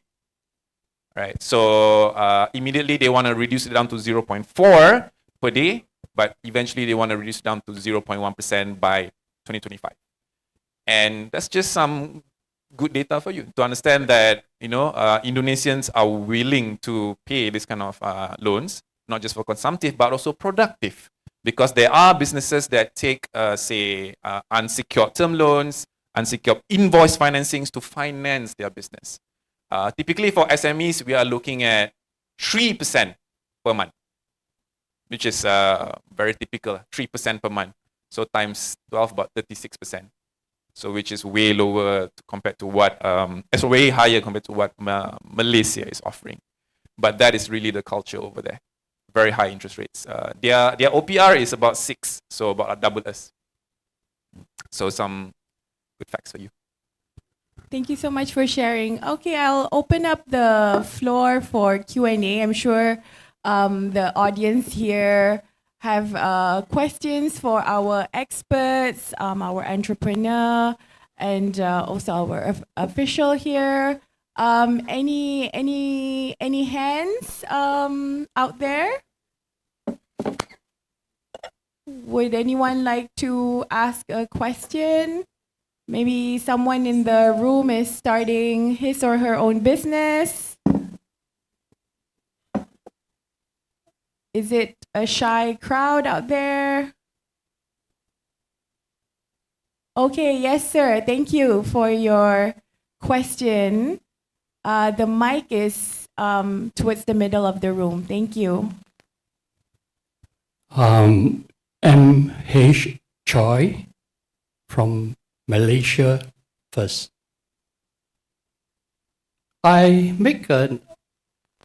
happy that the API initiative is thriving, and I look at the population of youth statistic that's given at 213 million, and this will peak in 2038 to 220 million, which basically, statistically, it is almost a horizontal line. But in terms of percentage population, this was in the year 2020. Sorry, in the year 2000, 23 years ago, the percentage of youth population in ASEAN was 42%. And today, it is 33%. In other words, the percentage of youth in ASEAN is dropping and dropping and dropping very rapidly. The other side of the same coin is that the population of ASEAN is aging and aging very rapidly. So how do you address the situation of a rapidly increasing aging population and a very rapid drop in the youth population? What is the significance of this? Is this going to be a further problem down the road? Or you think that it's a good thing that our population is slowing down? Thank you. Thank you, sir, for that very important question. It seems like when we look at the trend, it seems that we're aging. So I would like to ask our speakers to get their take on this aging society trend and its impact on ASEAN's growth. Maybe we can start with Professor Niaz first. Thank you. So that's a very good question. So again, when I was earlier referring to the demographic window of opportunity, so yes, this is a very limited opportunity, and you're absolutely right that when you look at the percentage, it's been on the decline because within ASEAN, again, there is this unevenness that countries, Malaysia, Thailand, have started aging compared to, for example, Indonesia. And what this means is that for some countries, the time has run out that we needed to get rich before we would become old. And I think this is where the relatively younger countries have an advantage, and also there is a collective need for ASEAN to invest in human capital of those countries, because then they can serve as a cushion for aging countries. So again, this also brings up another point, which is the increasing societal expectation and burden on the youth, because they have to, when they're in the driving seat in 2050, they have to raise money, revenue to look after the aging population. So there are all kinds of complication debates about extending the retirement age. Youth says, well, why should I pay for a societal problem which I was not responsible for, right? So therefore, I think this is a very delicate balancing act. If we don't solve this, it will create great distress. It will create a host of problems, particularly in countries that are already aging. And therefore, again, this brings up an issue of increasing dialogue, early engagement of the youth in addressing social safety net, issues, and again, setting the social safety net agenda, kind of making it a shared process, because again, we will have to rely on them to raise the fund to tackle the problem of aging. And again, the example that I referred to earlier in agriculture, that when we are talking about food security in Malaysia, a big part of it is because of aging farmers. And again, here we are looking up to the youth to embrace technology, smart farming, precision farming, to solve this societal problem. So again, I think this is another reason why we really need to fast forward our investment agenda and engagement agenda with the youth. Thank you. Junie, may I get your take on how the aging society of ASEAN would impact our move towards more digitization and automation, and also the growth, how it impacts the growth of the digital economy as a whole? So I think that from a digitalization point of view, we can generally see the trend towards more and more technology use in healthcare applications. So one of the projects that we have in KRI is actually on digitalized health records. So that is trying to address like the data side of healthcare. I think it connects to the problem of aging, because as you age, there'll be more and more problems that you have health-wise. So this is significant. I think like digitalized healthcare and health records is significant both from the patient level, where you try to improve health outcomes by having the data trail of the patient, follow them so that they don't have to explain over and over again what's going on with their health history. And then they get things like reminders for follow-up checkups and things like that. And on the other side, at the population level, you can then use that data to foresee like where problems might happen with regards to sicknesses and things like that. So of course, this will introduce a host of risks on privacy and security of data. And this is something that we'll have to tackle in any case if we want to utilize the use of technology for the area of healthcare. So that is like the data side of things. And of course, on the application side of things, we also see a trend of more and more like attempts of trying to use AI to for diagnose purposes, for hospital management purposes, and things like that, as to address the trend towards an aging and more healthcare problems in society. Yeah. And I think that just the last point is where we're probably going to see a trend towards care economy as well in general. That's outside the digitalization sphere. Yeah, thank you. Interesting, thank you. Cik Shariza, your take on the aging society in ASEAN, but also in Malaysia, maybe? Yeah, as in ASEAN right now, when we look at the AEC, the young educated labor force is actually 70% below 35 years of age right now. Yeah, we are talking about the labor force who are educated and young. They make up of 70%, yeah, of the labor force.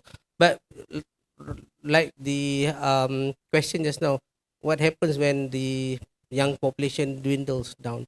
So when we have less and less young people, yeah, in the job market, in the labor force, so meaning that we have to find some alternative solutions, like using more technology, right?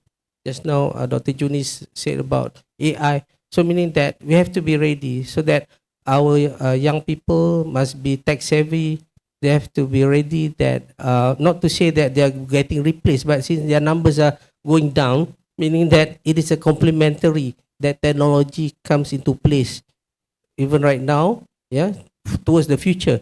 Because if that happens, you have to understand that right now, our challenge is that some of the young people, one, they may not be able to have a good opportunity like their fathers, like their grandfather before them. Yeah, if their elder generation may have become big business owners, for instance, or senior officials, or senior in terms of private sector positions and such, but not many that are going to have this opportunity, because now the competition is very great, right? Even from the educational perspective, you see that graduates are so many, yeah, so they have to compete for the small job market, yeah, positions everywhere. Companies are not really employing many, but this is the opportunity for young people to start their own business. You know why? Because you want to convert them, transform them from being their mentality of being job seekers to become job providers, right? Like Mr. Nadir here, when he sets up the lorry, of course he has a lot of operations, even in Malaysia, in Indonesia, Thailand, Singapore. So that provides employment opportunities to the locals, right? But if we think that our youngsters cannot cope with this challenge, meaning that they are not able to become entrepreneurs in their own right, then that will become a problem. Because the other angle or perspective is that we're looking at the socio-economic aspect here, is we will have more old generation or population which the youngsters have to take care of, right? Even now we are challenged by our issue about the lack of savings under our EPF, right? So who are going to take care of the older generation? So the younger generation now must be, you have to make them realize that their future is not like what is happening now, but they have to be tech savvy. They have to learn from the latest trend. They have to pick up very fast in terms of business and trade opportunities.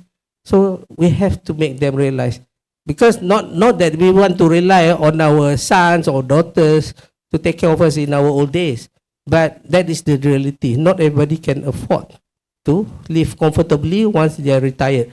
So now we have to make them realize that the time is not like before. You can live comfortably off your pension or your EPF savings for after retirement. So that's the reality. Thank you. Thank you, sir. Encik Nadia, wanting to get your take on the aging society and how this will impact businesses like yours, or you don't see this as a threat in the near term at least? Hello. To be honest, I don't have very much to add on top of what the panelists already covered. But if I were to put a business hat, of course, if we are really going into an aging society, then of course there are opportunities in, say, healthcare, definitely medical tourism, definitely food and beverages, and also medicine that caters to senior citizens. And I don't know what's the most politically correct word for retirement village. Is that the best? Retirement village? No. Retirement home? Retirement homes. Home sounds, I know. Anyways, yeah, those nowadays apparently it's well set up. It's almost like a hotel. All right. Anyways, so that's putting on my business hat. But I think one thing that I guess the panelists didn't cover, if I were to put my Menteri Besar hat or government hat, which is to subsidize for new babies, isn't it? Yeah, need to give more subsidies so that we can reproduce more. And in the long term, not become an aging society. Okay, we'll put that forth to the government agencies in the room here. Can I have more questions on the floor? Oh, we have a few. I'll let the gentleman at the back share with us his questions, and I will get back to the two ladies after that. Okay, thank you. My name is Rainer. I have a follow-up question from the previous question. So we are now the whole world or the most of the world is under this is moving into the low birth rate and aging societies, including our region. So as we could see in the EU, the Europe with their economic integration and all that, it's a boon for the richer countries that have low birth rate, because they could have many from the poorer region of the EU to migrate to and take up the job in their own countries and to make up for their own lack of the young people. But the thing is, the poorer region themselves also have a low birth rate and aging population. So this problem is exacerbated because their own young people are moving to the richer country in Western Europe, like Bulgaria or like Ukraine, even before the Ukraine war. So they have the massive problem where they have a lower birth rate, aging population, but their own young people are moving out to the Western Europe countries for work because higher wages and opportunities. So how do we prevent that this imbalance happen in ASEAN? Thank you. Thank you, sir. That's a very good question. So maybe Prof. Niaz, you would like to take that on labor migration. So I see this question closely related to globalization, where there is this inequality in opportunities, and that across countries in terms of jobs, and that creates very uneven pattern of incentives for people with skills, so that for countries that are at the end of the demographic transition, so that are aging, and yet they missed the chance to get rich before they would become old, they're being badly penalized, in the sense that they're losing their remaining youthful population to richer neighbors, where these people go, leaving the elderly population in a bit of a crisis, in the sense that there aren't adult children to look after them as carer at home, and the economy is also suffering from skills shortage, and therefore the government is left with a lower tax GDP ratio to finance a well-being of people in old age. Now, I think the way to respond is that this is the reality of all countries in a globalized world. And this is also true for Malaysia. We are also competing with other neighboring countries. Think of aging Japan. China is also going to start aging and all that. So this is a given. The question is, how do we tackle this, particularly for countries that have missed the opportunity to get rich before becoming old? The answer is just the way we think about youth, empowering them, turning them into an asset instead of liability. Let's also change our mindset about the aging population. So think of creating provisions for active aging to kind of remove the association between age and productivity. Create institutional provisions where they can continue as productive citizens, and let's be flexible about the idea of retirement. So there are all kinds of innovations going on around the world to kind of bring back the elderly population into the economy, of course, on a voluntary basis without creating, additional distress and all that. And this is happening in our neighborhood, in Singapore and other countries. And therefore, just the way in today's session, we are talking about how to turn youths into asset. I'm sure ideas perhaps will consider the next report on how to leverage the aging population in the age of globalization, where we, particularly in countries where we are seeing outmigration of the youths, so that we have an effective plan to strike a balance between societal need of taking care of the elderly, at the same time taking care of the economy by making sure that they continue, at least a segment of them, in terms of economic activities and so on. Thank you. Dr. Juini, what about you? What is your take on labor migration?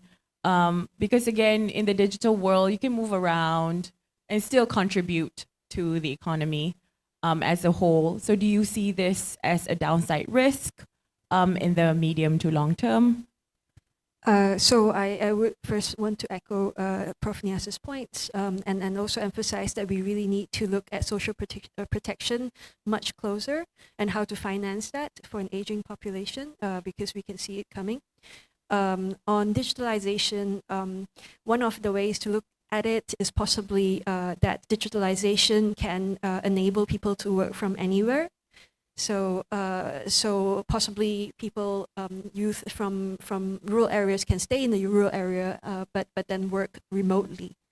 But we need to make sure that the infrastructure is there, the skills are there, the opportunities are there. So it's going to be, we need to build the foundation and ecosystem for that, which will not be easy. Yeah, go ahead. I have a question actually, just to take up this point. To connect back to that point, can we really reimagine governance and technology to encourage employment irrespective of your location? So there is this concept of digital nomad.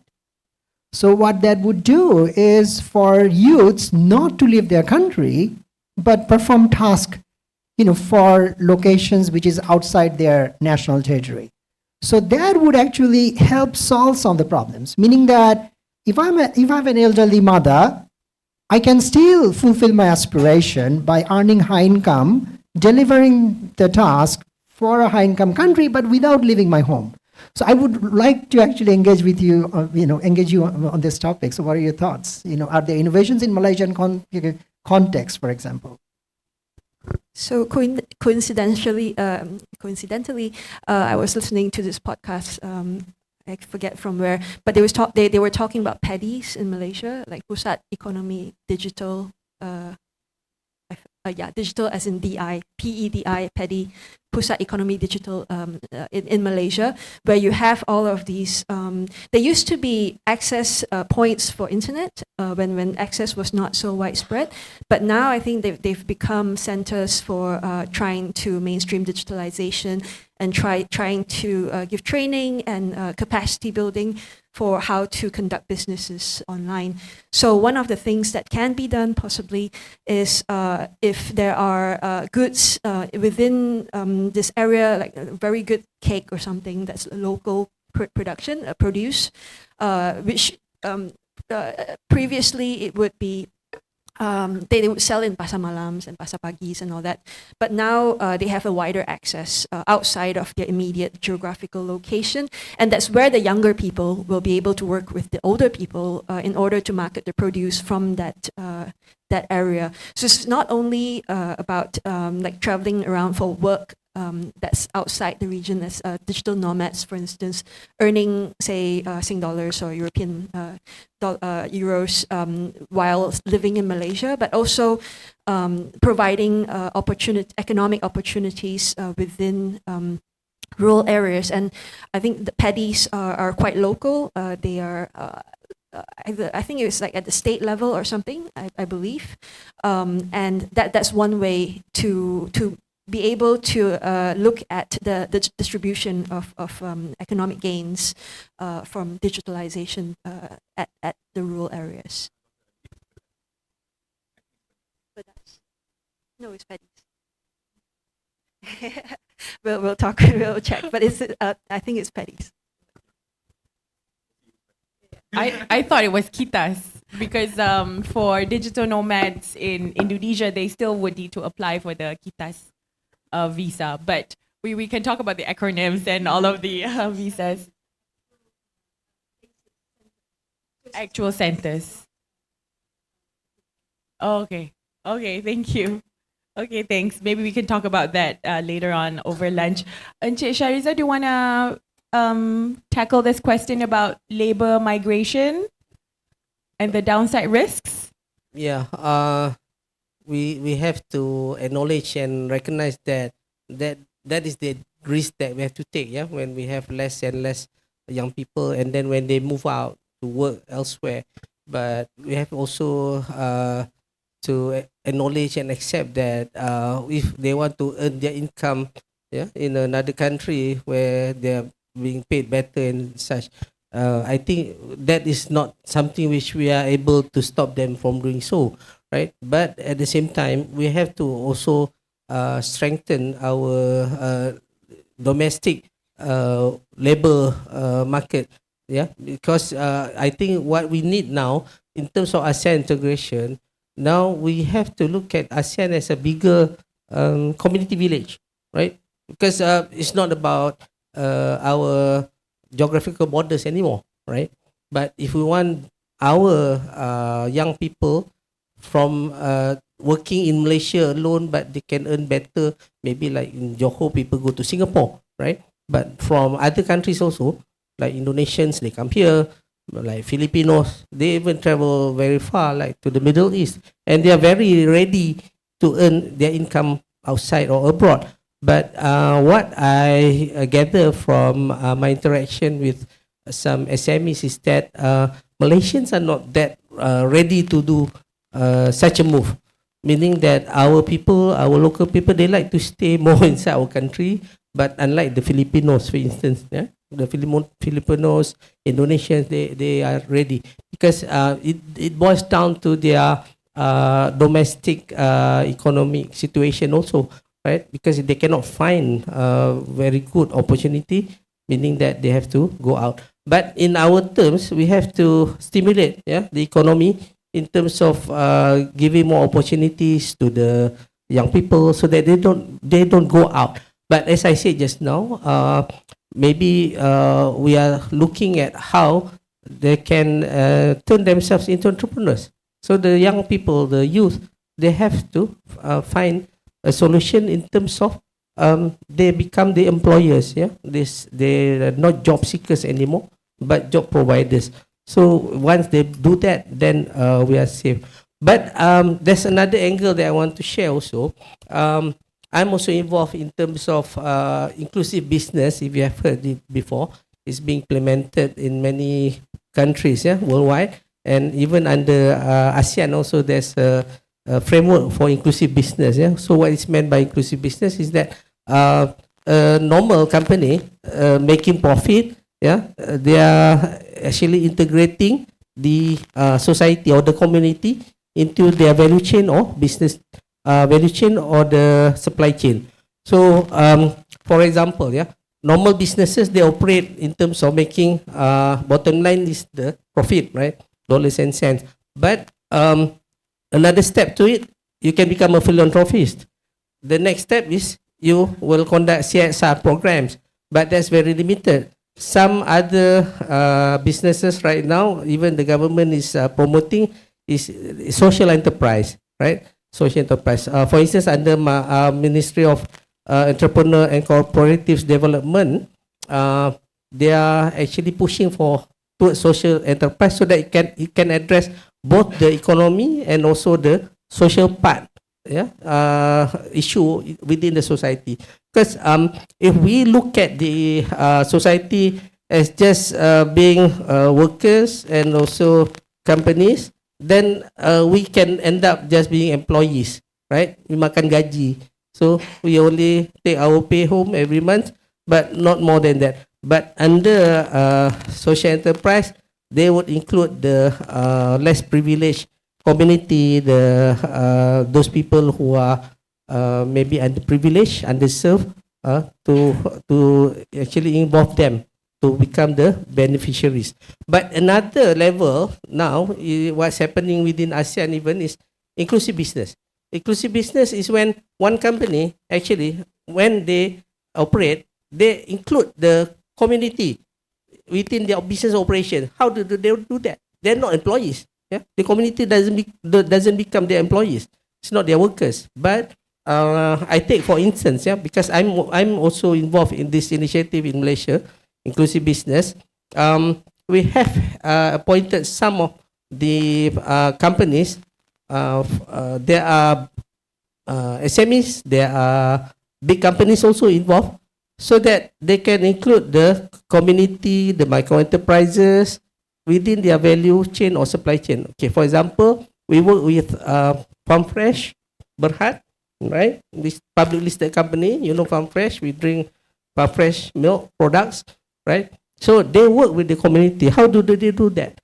When they were small, before they had a very big investment from outside, from Kazana and all, they were hard pressed to find the milk supply to come up with their product, you know, because all the farmers, they sell their milk already contracted to the bigger companies. Most of them are multinational, right? Like Dutch Lady, maybe Nestle or the others. They are the big players. But they started small. So they were not that big before this.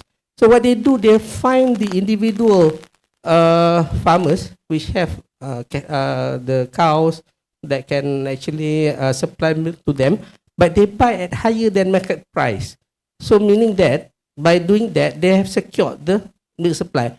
Yeah, why you should sell to a big company if you have you can only gain normal market price when you can earn more, right? If you as an individual farmer, if you want to sell your milk, yeah, you would sell to somebody who would like to pay more. For instance, during that time they started buying milk. The other companies, the larger players, buy at for instance RM1.40 per liter. But they add RM1 more per liter, become RM2.40 per liter. They buy fresh milk to manufacture their milk products. So this is the inclusion or inclusivity part of the business. You know, you don't only do business through the normal way, but you include or you involve the community along the way. There's another company in Sabah I would like to share also. What this company does, Everlasting Boast, is to work with 7 villages in the interior, yeah, in Keningau.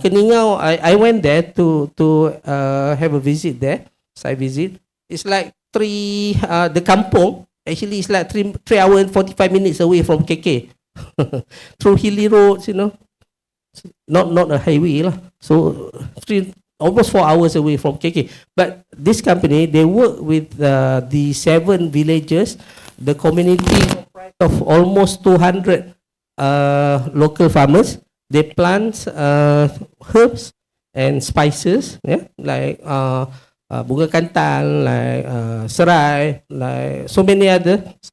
They produce dried herbs and spices so that they can process, they can turn into products, they can sell it even abroad in Brunei, in Singapore. So they work with the community and they buy and they train the community so that they can produce what is required by the company. So this is the new kind of approach. So if we can do this, yeah, we can actually expand our business horizon through a new approach like inclusive business, for instance, for me, that we can avoid the loss of or the labor migration, like we said just now, because there can be ample opportunity for many people, including the rural folks. Thank you. Thank you, sir, for highlighting to us this new model of doing business and how to garner support from those different demographies within the country.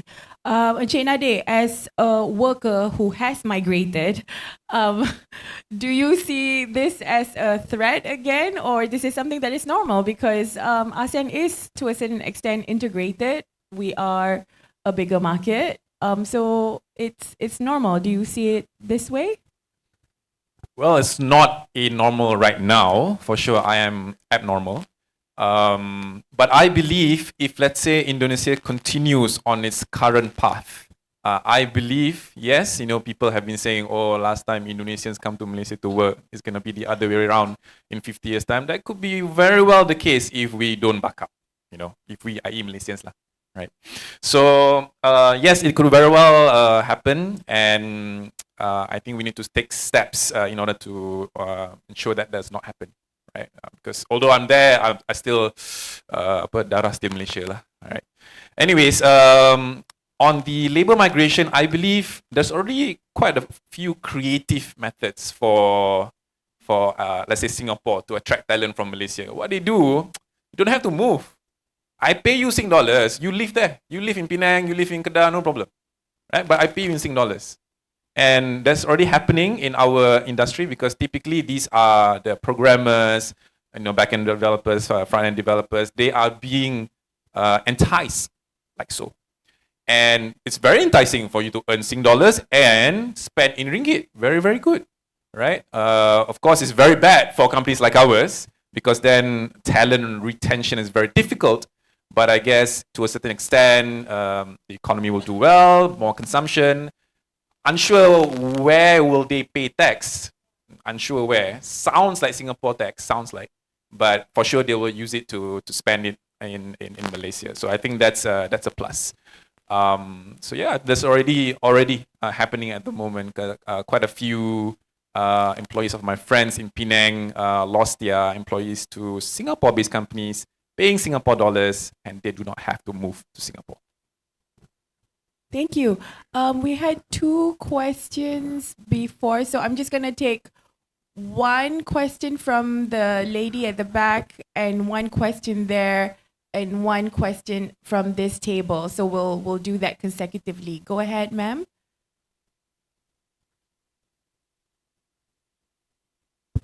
Good morning. My name is Marisa. I'm from the International Trade Center. And I've thoroughly enjoyed the panel discussion today because I think there's a lot of insights on what ASEAN can do as a whole and the role of youth in ASEAN in looking at integration around ASEAN. But from what I've also heard, that it's not just an economic issue, because as we also know, there you have the ASEAN economic community, you have the social cultural community, you also have the political community, the political security committee. So I think the first question is probably, how do you see these three committees working together to look at how ASEAN youths in particular can help with ASEAN integration and ASEAN prosperity? And just linked to that, what do you think are the potential sectors that ASEAN youths should be looking at in the next few decades to ensure that they don't get left behind? Because I think that there are some sectors that probably, because we've been talking about digitalization, we've been talking about sustainability and survivability of companies and also youth participation in the economy. But what are the sectors that the ASEAN youth should be focusing on to ensure that they don't really get left behind, and that also contributes towards ASEAN prosperity in general? I think I'll cap my questions at those, but I do have a lot more thoughts. Thank you very much. I'll catch everybody after this. Thanks. Thank you, Marisa, for that question. I'm going to collect the other question from the table there. Yes, go ahead. Yeah.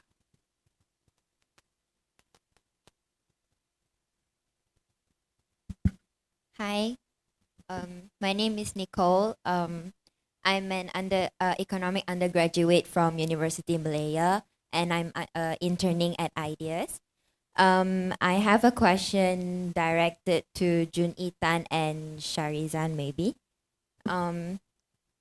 Given the deterioration in post-COVID and also the already high competition between among the countries in Southeast Asia,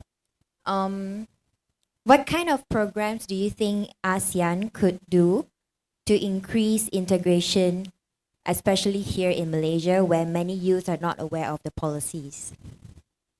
Thank you, Nicole, for that question. And yes, from this table. Hi, yeah, so my question was kind of answered a little bit earlier on labor mobility. But it was more on skilled labor. So I just wanted to ask, as ASEAN has a more kind of integrated approach to trade, it doesn't necessarily have strong skilled migration pathways, and the reality is that a lot of migration, intra-ASEAN migration, still remains low skilled. So I wanted just the panel's take also on like the key risks faced by ASEAN countries in dealing with low skilled intra-ASEAN migration. Okay, thank you. Thank you, Yvonne. Okay, let's get some answers for Marissa's question about sectors that youth can focus on in the next few years to come. I open the floor to maybe Prof. Nias first for his first initial take on the question. So are we taking one question at a time or collectively? Right. Okay. So again, I think this question also came with another question, which is kind of the society and economy connection so I think, I want to sort of put the two questions together, because as I was listening to Encik Nadim, so he made this very vital observation based on his life story that to thrive as a young entrepreneur, you have to get the balance between hard skill and soft skill. So the way he kind of integrates by culturally updating himself in his new workplace is, I think, the key. So therefore, regardless of the sector, moving forward, this is the balance that the youths need to get right. So meaning, regardless of whether you go into manufacturing or precision farming, smart agriculture, or look at yourself as a senior executives from Malaysia working in Jakarta, or as an entrepreneur going to Thailand to set up your business. The issue is really that you have to kind of take into account the fact that ASEAN is a, united community with diversity. And that diversity is about respecting cultural differences and linguistic differences. And once you leverage that, I think that is the formula for success. So for those in government, this is something that we have to also factor in, that the idea of citizenship. So think of promoting citizenship education in curriculum, not just maths and language and science literacy and digital literacy, right? So I think, this is the key thing, again, that, I wouldn't single out a particular sector, because I think in the second half of the panel, we have this discussion on shifting landscape. How do we keep, ourselves aligned with that? So it is really going to be very hard, and I don't want to become kind of like a fortune teller or someone who would sort of make this wild guess and prediction. But I think the key thing should be to understand what it needs to thrive and prepare yourself accordingly, regardless of the sector where you go. Thank you.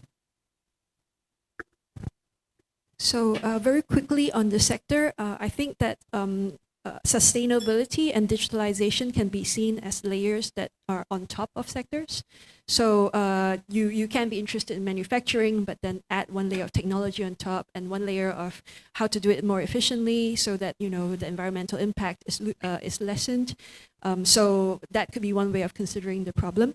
And on the question on programs, on how to increase integration, I think that it's really about getting people together based on common interests and issues. So with regards to, say, technology or AI or digitalization, for instance, there would be, and there are a lot of how do you say, groups, communities who are interested in, say, how to apply AI on things. And there are these associations and communities that come together within countries. Within Malaysia, within Indonesia as well, there are people who are just very interested in technology, right? So I think that could be something that bridging these different groups will be something useful, possibly, to increase integration based on common interests. And not only interests, but also when we look at, say, AI safety, for instance, we'll have very similar concerns as smaller countries. And so to get together, to bridge people within the technology groups and civil society groups based on these interests will be quite useful, I think, for integration. Of course, that requires funding and coordination, and that has to be seen as a priority for funding and coordination to go into these. So I think that that's a good question, in that we need to think about that. How do we actually get the people together, right? Yeah, I think that's what I have.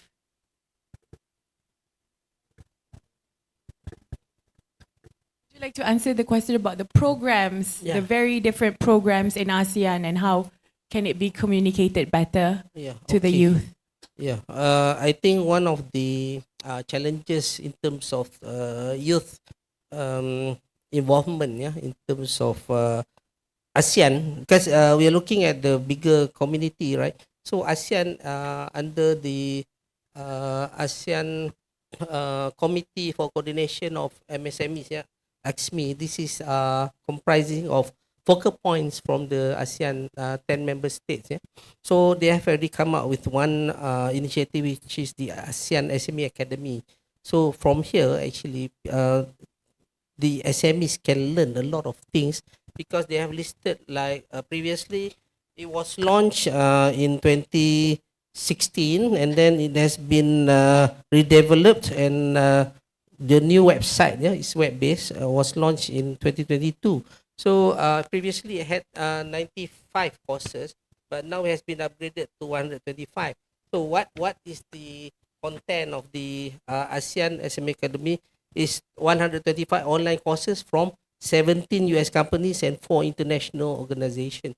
So this can address what the question from Nicole just now, in terms of business functions that are being taught online, like finance and accounting, human resources, management, marketing, operations, and then technology, and also trade and logistics. So some of the partners that contribute to the conducting of the courses include Google, Microsoft, Visa. So these are very big names, right? Cisco, HP, Dell. So I think this is one platform which can be used to actually impart more knowledge, to the ASEAN youth, so that they know that there is a common platform that can be utilized to learn and seek more knowledge. And that's one, in terms of platform. But of course, we have to have more dialogues. We have to have more gatherings, of the minds from among the young people, so that they can be exposed to what their challenges and also their opportunities within their respective ASEAN member state, so that when they have the best model, they can share on themselves, and through engagement with their policymakers or some association, right, they can push the idea for implementation at their respective ASEAN member state level. Because I know that we have to learn a lot from some other countries also within ASEAN. Maybe we are advanced in certain fields, maybe in certain industries, like Malaysia itself. But in terms of food security, we are a bit left out or left behind in terms of even agriculture, right? We are not that advanced compared to Thailand, to Indonesia. to even Vietnam, because now we have deficiency in terms of food supply. So you look at the opportunity that can be advanced by the youth by sharing this idea, and look at the opportunity whereby we have a lot of areas or opportunities that we can cover through doing businesses between the youth. So youth should be more enterprising and getting together more frequently. And this initiative not only to be done by the government, government, like I said, we have the official platform through the ASME, ASEAN Coordination Committee for the MSME, but it must also be driven by the private sector. So I reckon that maybe there should be an establishment of young entrepreneur chamber of commerce within ASEAN or something, can be mooted out. But it has been to be taken up by the youth themselves. We can only support, guide, and maybe facilitate, but the initiative must be taken up by the youth themselves. Maybe Mr. Nadir have some comment on that. He has worked with many youth within ASEAN. Thank you. Yeah, on that note, maybe you can answer the last question on the downside risks of labor mobility among unskilled workers. We know that you're a skilled worker moving away, but maybe we can get your take on what you see on the ground on the downside risk of labor migration among unskilled workers, and maybe then we can ask Prof. Niaz to comment on that as well. Okay. Maybe we can cover on the youth one first. I strongly believe, I think what Professor Niaz mentioned earlier is really correct, which is soft skills are very important, something that ASEAN youth should really focus on. But I truly believe as well, whatever ASEAN entrepreneurs want to focus on, it has to be something that solves problem, right? Because 10 years ago, we were talking about solving problems using mobile phones, right? And that's where the mobile revolution came about. 3 years ago, we were trying to solve problems in COVID, right? So there were quite a few solutions and startups that came about to solve for COVID-related issues and and other peripheral industries. So 5-10 years from now, it can be anything. So really look at what problems are not being solved yet by your local respective communities, and come up with a solution. Just very quick 2 anecdotes. I had a very productive time and meeting the CEO and founder of eFishery. So eFishery is something like a supply chain, agricultural tech company that leverages off IoT to help fish and shrimp farmers, right? And of course, they use IoT to increase the productivity and also give access, market access for these fish farmers to sell their crops, not crops, their yields. So now my head is not thinking Bahasa Indonesia. Then I have to translate in English. That's how Indonesian I'm. And anyways, so he was speaking about how even Indonesia they are talking about food security, i.e., for instance, like the rice. They still import rice, although they produce quite a bit, and that is something that they want to fix. And the CEO said that one day he wants to try to fix that particular problem as well. So you can see that, hey, here's a problem. He came in, introduced some form of IoT technology to solve a problem, and there you go. On a less tech example is, anyone heard of this thing called Starlink? Anyone heard of Starlink? Starlink? Starlink, yeah. Not Starlink Mall, yeah. Starlink. Yeah. Apa Starlink? Apa tu? Huh? Can't hear. No, it's not. Actually, it stands for Starbucks Keliling.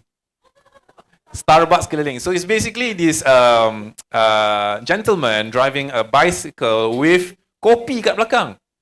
And they sell it very cheap, like 1 ringgit, 2 ringgit, 3,000, 5,000 rupiah lah. And it's really solving a problem. People cannot afford Starbucks 30,000, 40,000 rupiah. You go to Starling. So the next time you go to Jakarta, you see these bicycles selling the coffee. Ni Starling. Nadi taught you that.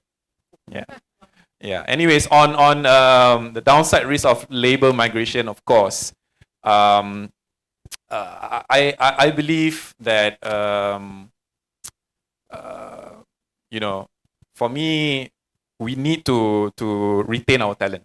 Definitely, we need to retain our talent for Malaysia. We don't want a brain drain story.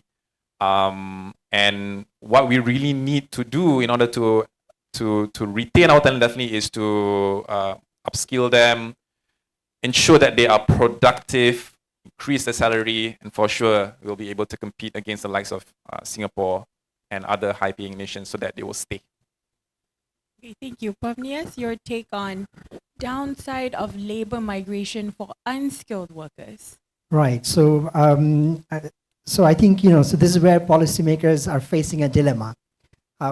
Just to connect back to the earlier question of aging society, so there is this greater demand for unskilled labor for two types of societal needs. One is unskilled workers as home carers. Indonesians coming to Malaysia to work as maids in old home, and then unskilled workers coming in to clean our streets, to take care of plantation sector needs, and to also work in factories and also the food and beverage industries, right? So what that does collectively is to create norms and institutional provisions that are less friendly for skilled workers. And it creates a perverse situation where employers get locked in a low wage, low productivity equilibrium, which is supported and aided by this steady supply of unskilled workers. And when it comes to graduation to the other good equilibrium, which is intensive in high skill and high wage, that does not seem to happen. So this is the biggest downside. Of course, we can worry about other things, such as what we have seen during the pandemic, the health risk, that these workers crowding into residential compounds in conditions that is not safe for safety, distancing, and that creates a societal hazard. Those places becoming hubs for spread of disease. But let's put that aside. The biggest challenge for me as an economist is this, that it is creating this distortion in our incentive structure, in our institutional structure, dampening our long-term ambition, particularly in Malaysian context. This is one thing that everyone is singling out as the reason why we are trapped in middle income for so long. And then we are facing the other hazard. This is also then discouraging Malaysians' talents to stay here. The issue of brain drain. So it is unfortunately connected. We should not see this as in isolation, that we complain about low wages, that the wage growth has been slow and too little. And unfortunately, this abundance of unskilled migrant workers is one reason. They're coming from Myanmar, they're coming from outside ASEAN, they're coming from within ASEAN. So therefore, I think, while we understand that we need a range of workers to service the economy and societal need, we have to strike a balance. And at the same time, we can't just clamp down on unskilled workers.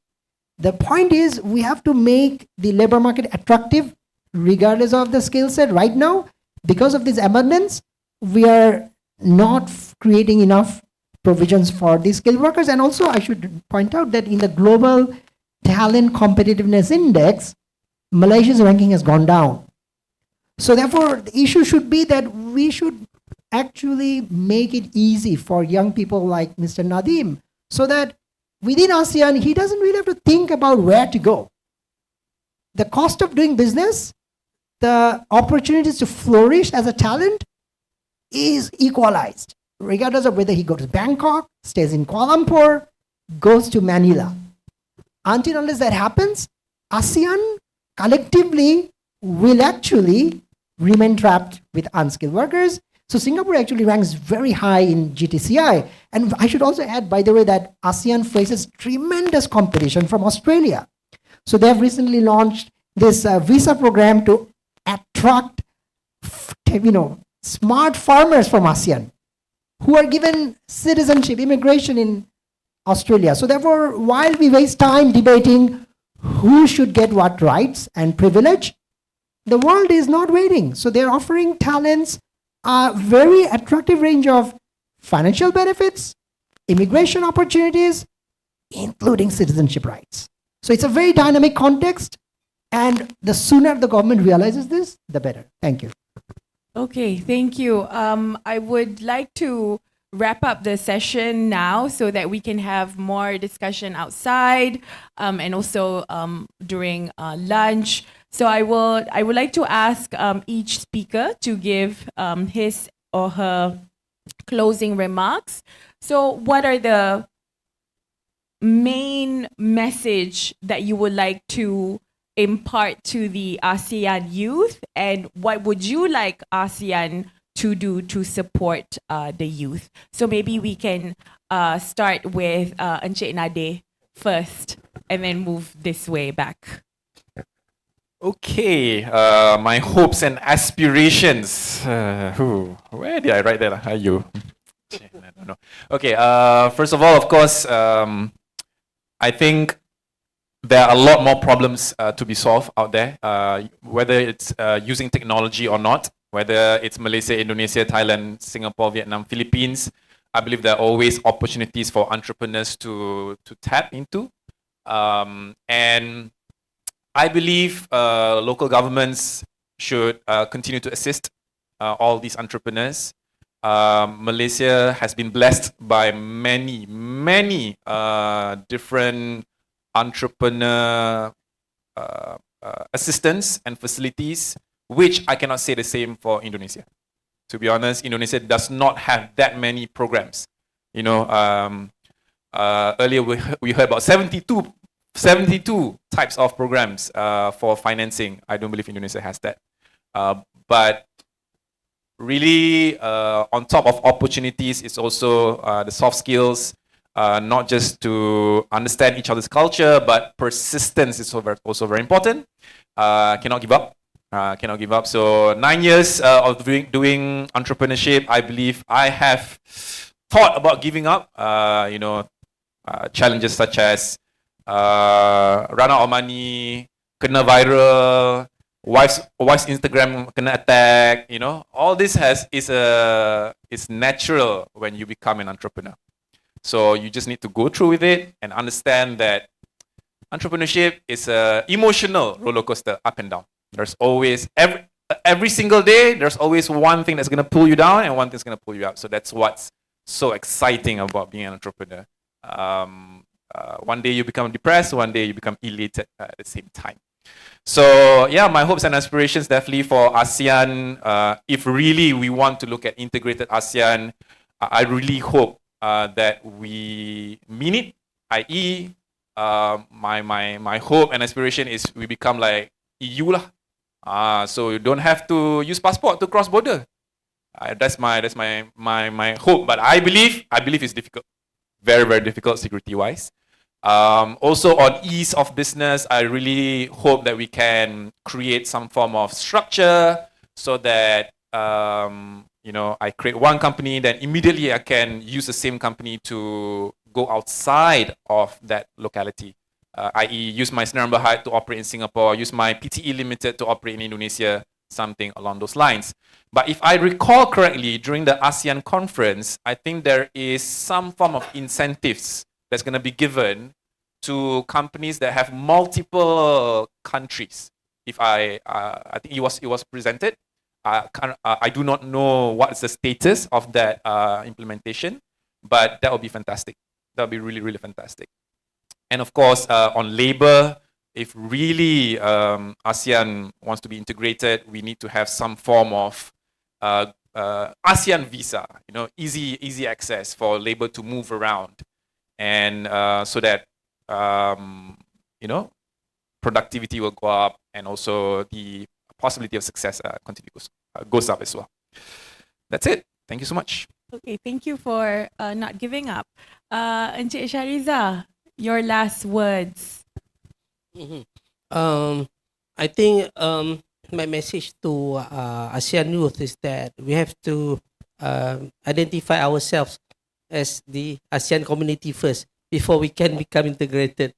So if it has not happened before, it has to happen now, starting from now.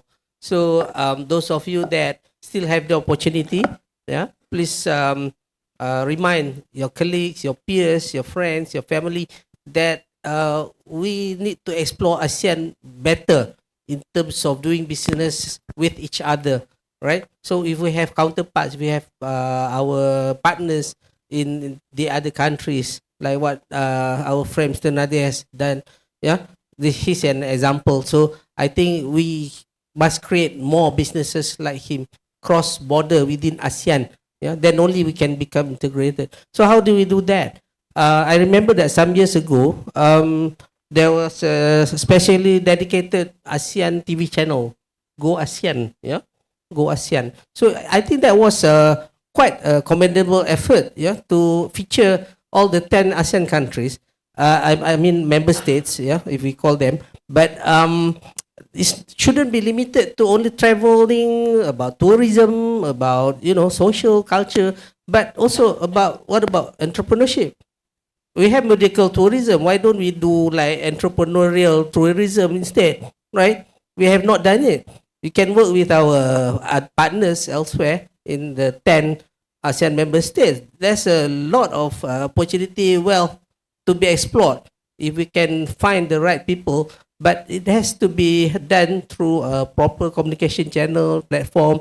As I said, if the youth within ASEAN can be more engaged with the focal points of the ASEAN as coordinating committee on micro, small, and medium enterprises, ASME as they call it, then they can get this idea to be operational or even to be supported. You see, because much emphasis have been given to other target groups, like women. Women entrepreneurs have been given a lot of exposure, assistance, support. But in terms of youth, I think there are a lot more can be done, yeah, to support them, especially between our own country, with Malaysia, with the other ASEAN member states also.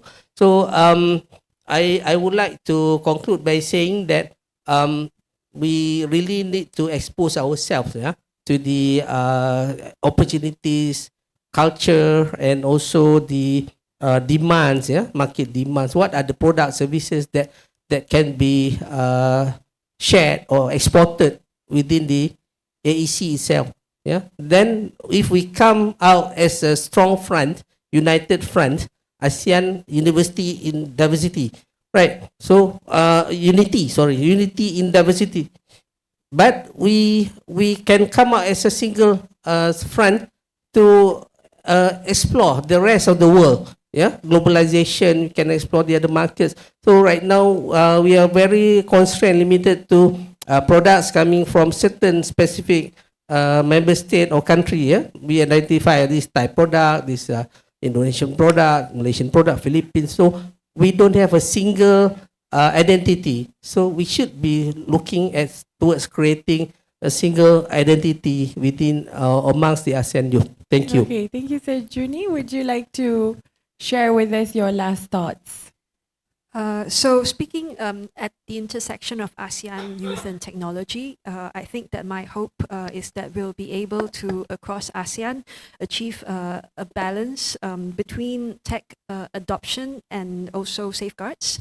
So because most of our efforts have been focused on adoption, digitalization, rapid kind of take-up, which is great, but then I think that on the other side, on the downstream, upstream kind of risks, we have not devoted as much policy attention to.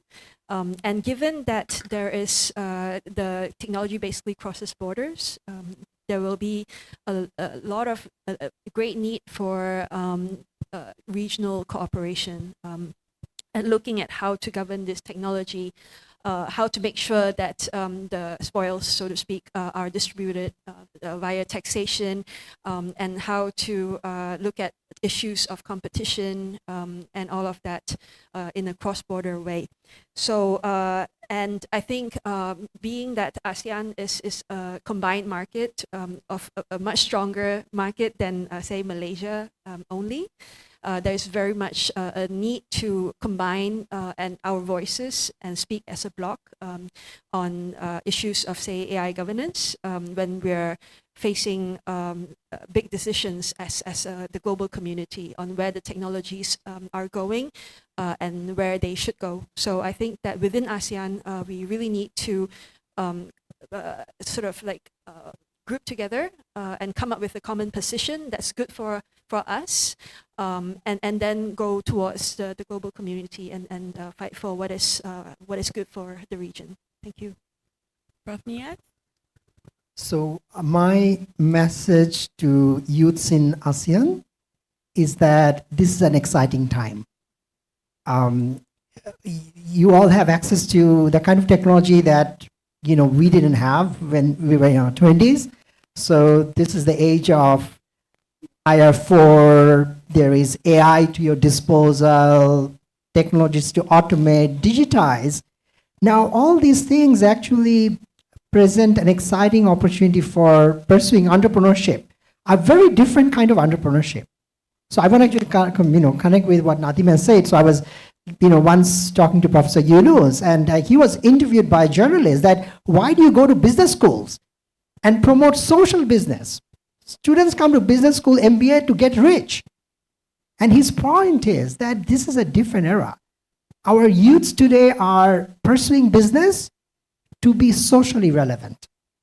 And I think this is where it is an exciting time. So use your business skills to set up enterprises to solve problems of poverty, sanitation, hygiene, and all of that, and still you can get by. So that is the exciting part. So now my message to policymakers, it's also that it's a time of anxiety for the youths. They're worried about robo-apocalypse, automation anxiety. We need to make them resilient to technological unemployment. If we leave them behind, this time of excitement will actually become a times of frustration. So the problem is that while we are talking about this, the government is actually doing the opposite. There is too much talk about deep technology, big data, digitization, too little talk about soft skill. If you look at 19th, 21st century skill set, it is actually dominated by socio-cultural skills, exactly the kind of skills that made Mr. Nadim thrive in Indonesia. And that is the kind of skill that we are kind of not focusing on, and that is where there is a big gap. And the other message for policymakers is that there is just too much focus on attracting more capital. Capital is already way too mobile. Globally, within ASEAN, we have a range of provisions for FDI, DDI. We don't have the same set of provisions for labor mobility at the higher end of the skill distribution. So unless, therefore, we get these two things right, which is giving the youths the kind of education that make them resilient to technological unemployment, at the same time giving them the right kind of opportunities that let them move to live up to their full potential, we unfortunately will run into more anxieties in the coming days than kind of reaping the advantage of this exciting time. Thank you. Thank you so much to the speakers for your very insightful comments. I would like to also thank the audience for your questions and for listening very hard to all of the comments that was put forth. I would like to say a big thank you to Sharmila to leading the finalization of the report with the EBU and SPU teams together. I would also like to thank our supporting teams, the advocacy and events team, as well as the program secretariat teams for helping us and supporting us all the way. I'm very happy that we are launching and we have launched the report today, and we look forward to improving the report next year as well. Thank you, everyone, and lunch is going to be served outside. I bid you downstairs. I hope you will have a great Thursday and a great weekend coming up. Thank you, and we will see you outside soon for more interaction. Thank you. Thank you to our panelists and our moderator for the insights and engaging discussion. Please, may the panelists please remain on the stage for a photo session. With that, we mark the official launch of the ASEAN Integration Report 2023. On behalf of Ideas Malaysia, we would like to express our great appreciation also to the Frederick Newman Foundation for supporting this project and making it a success.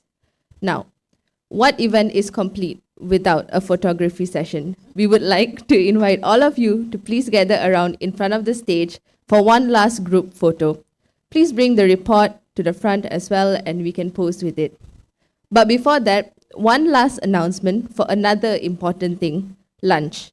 Lunch will be served at the Contango restaurant at level 1.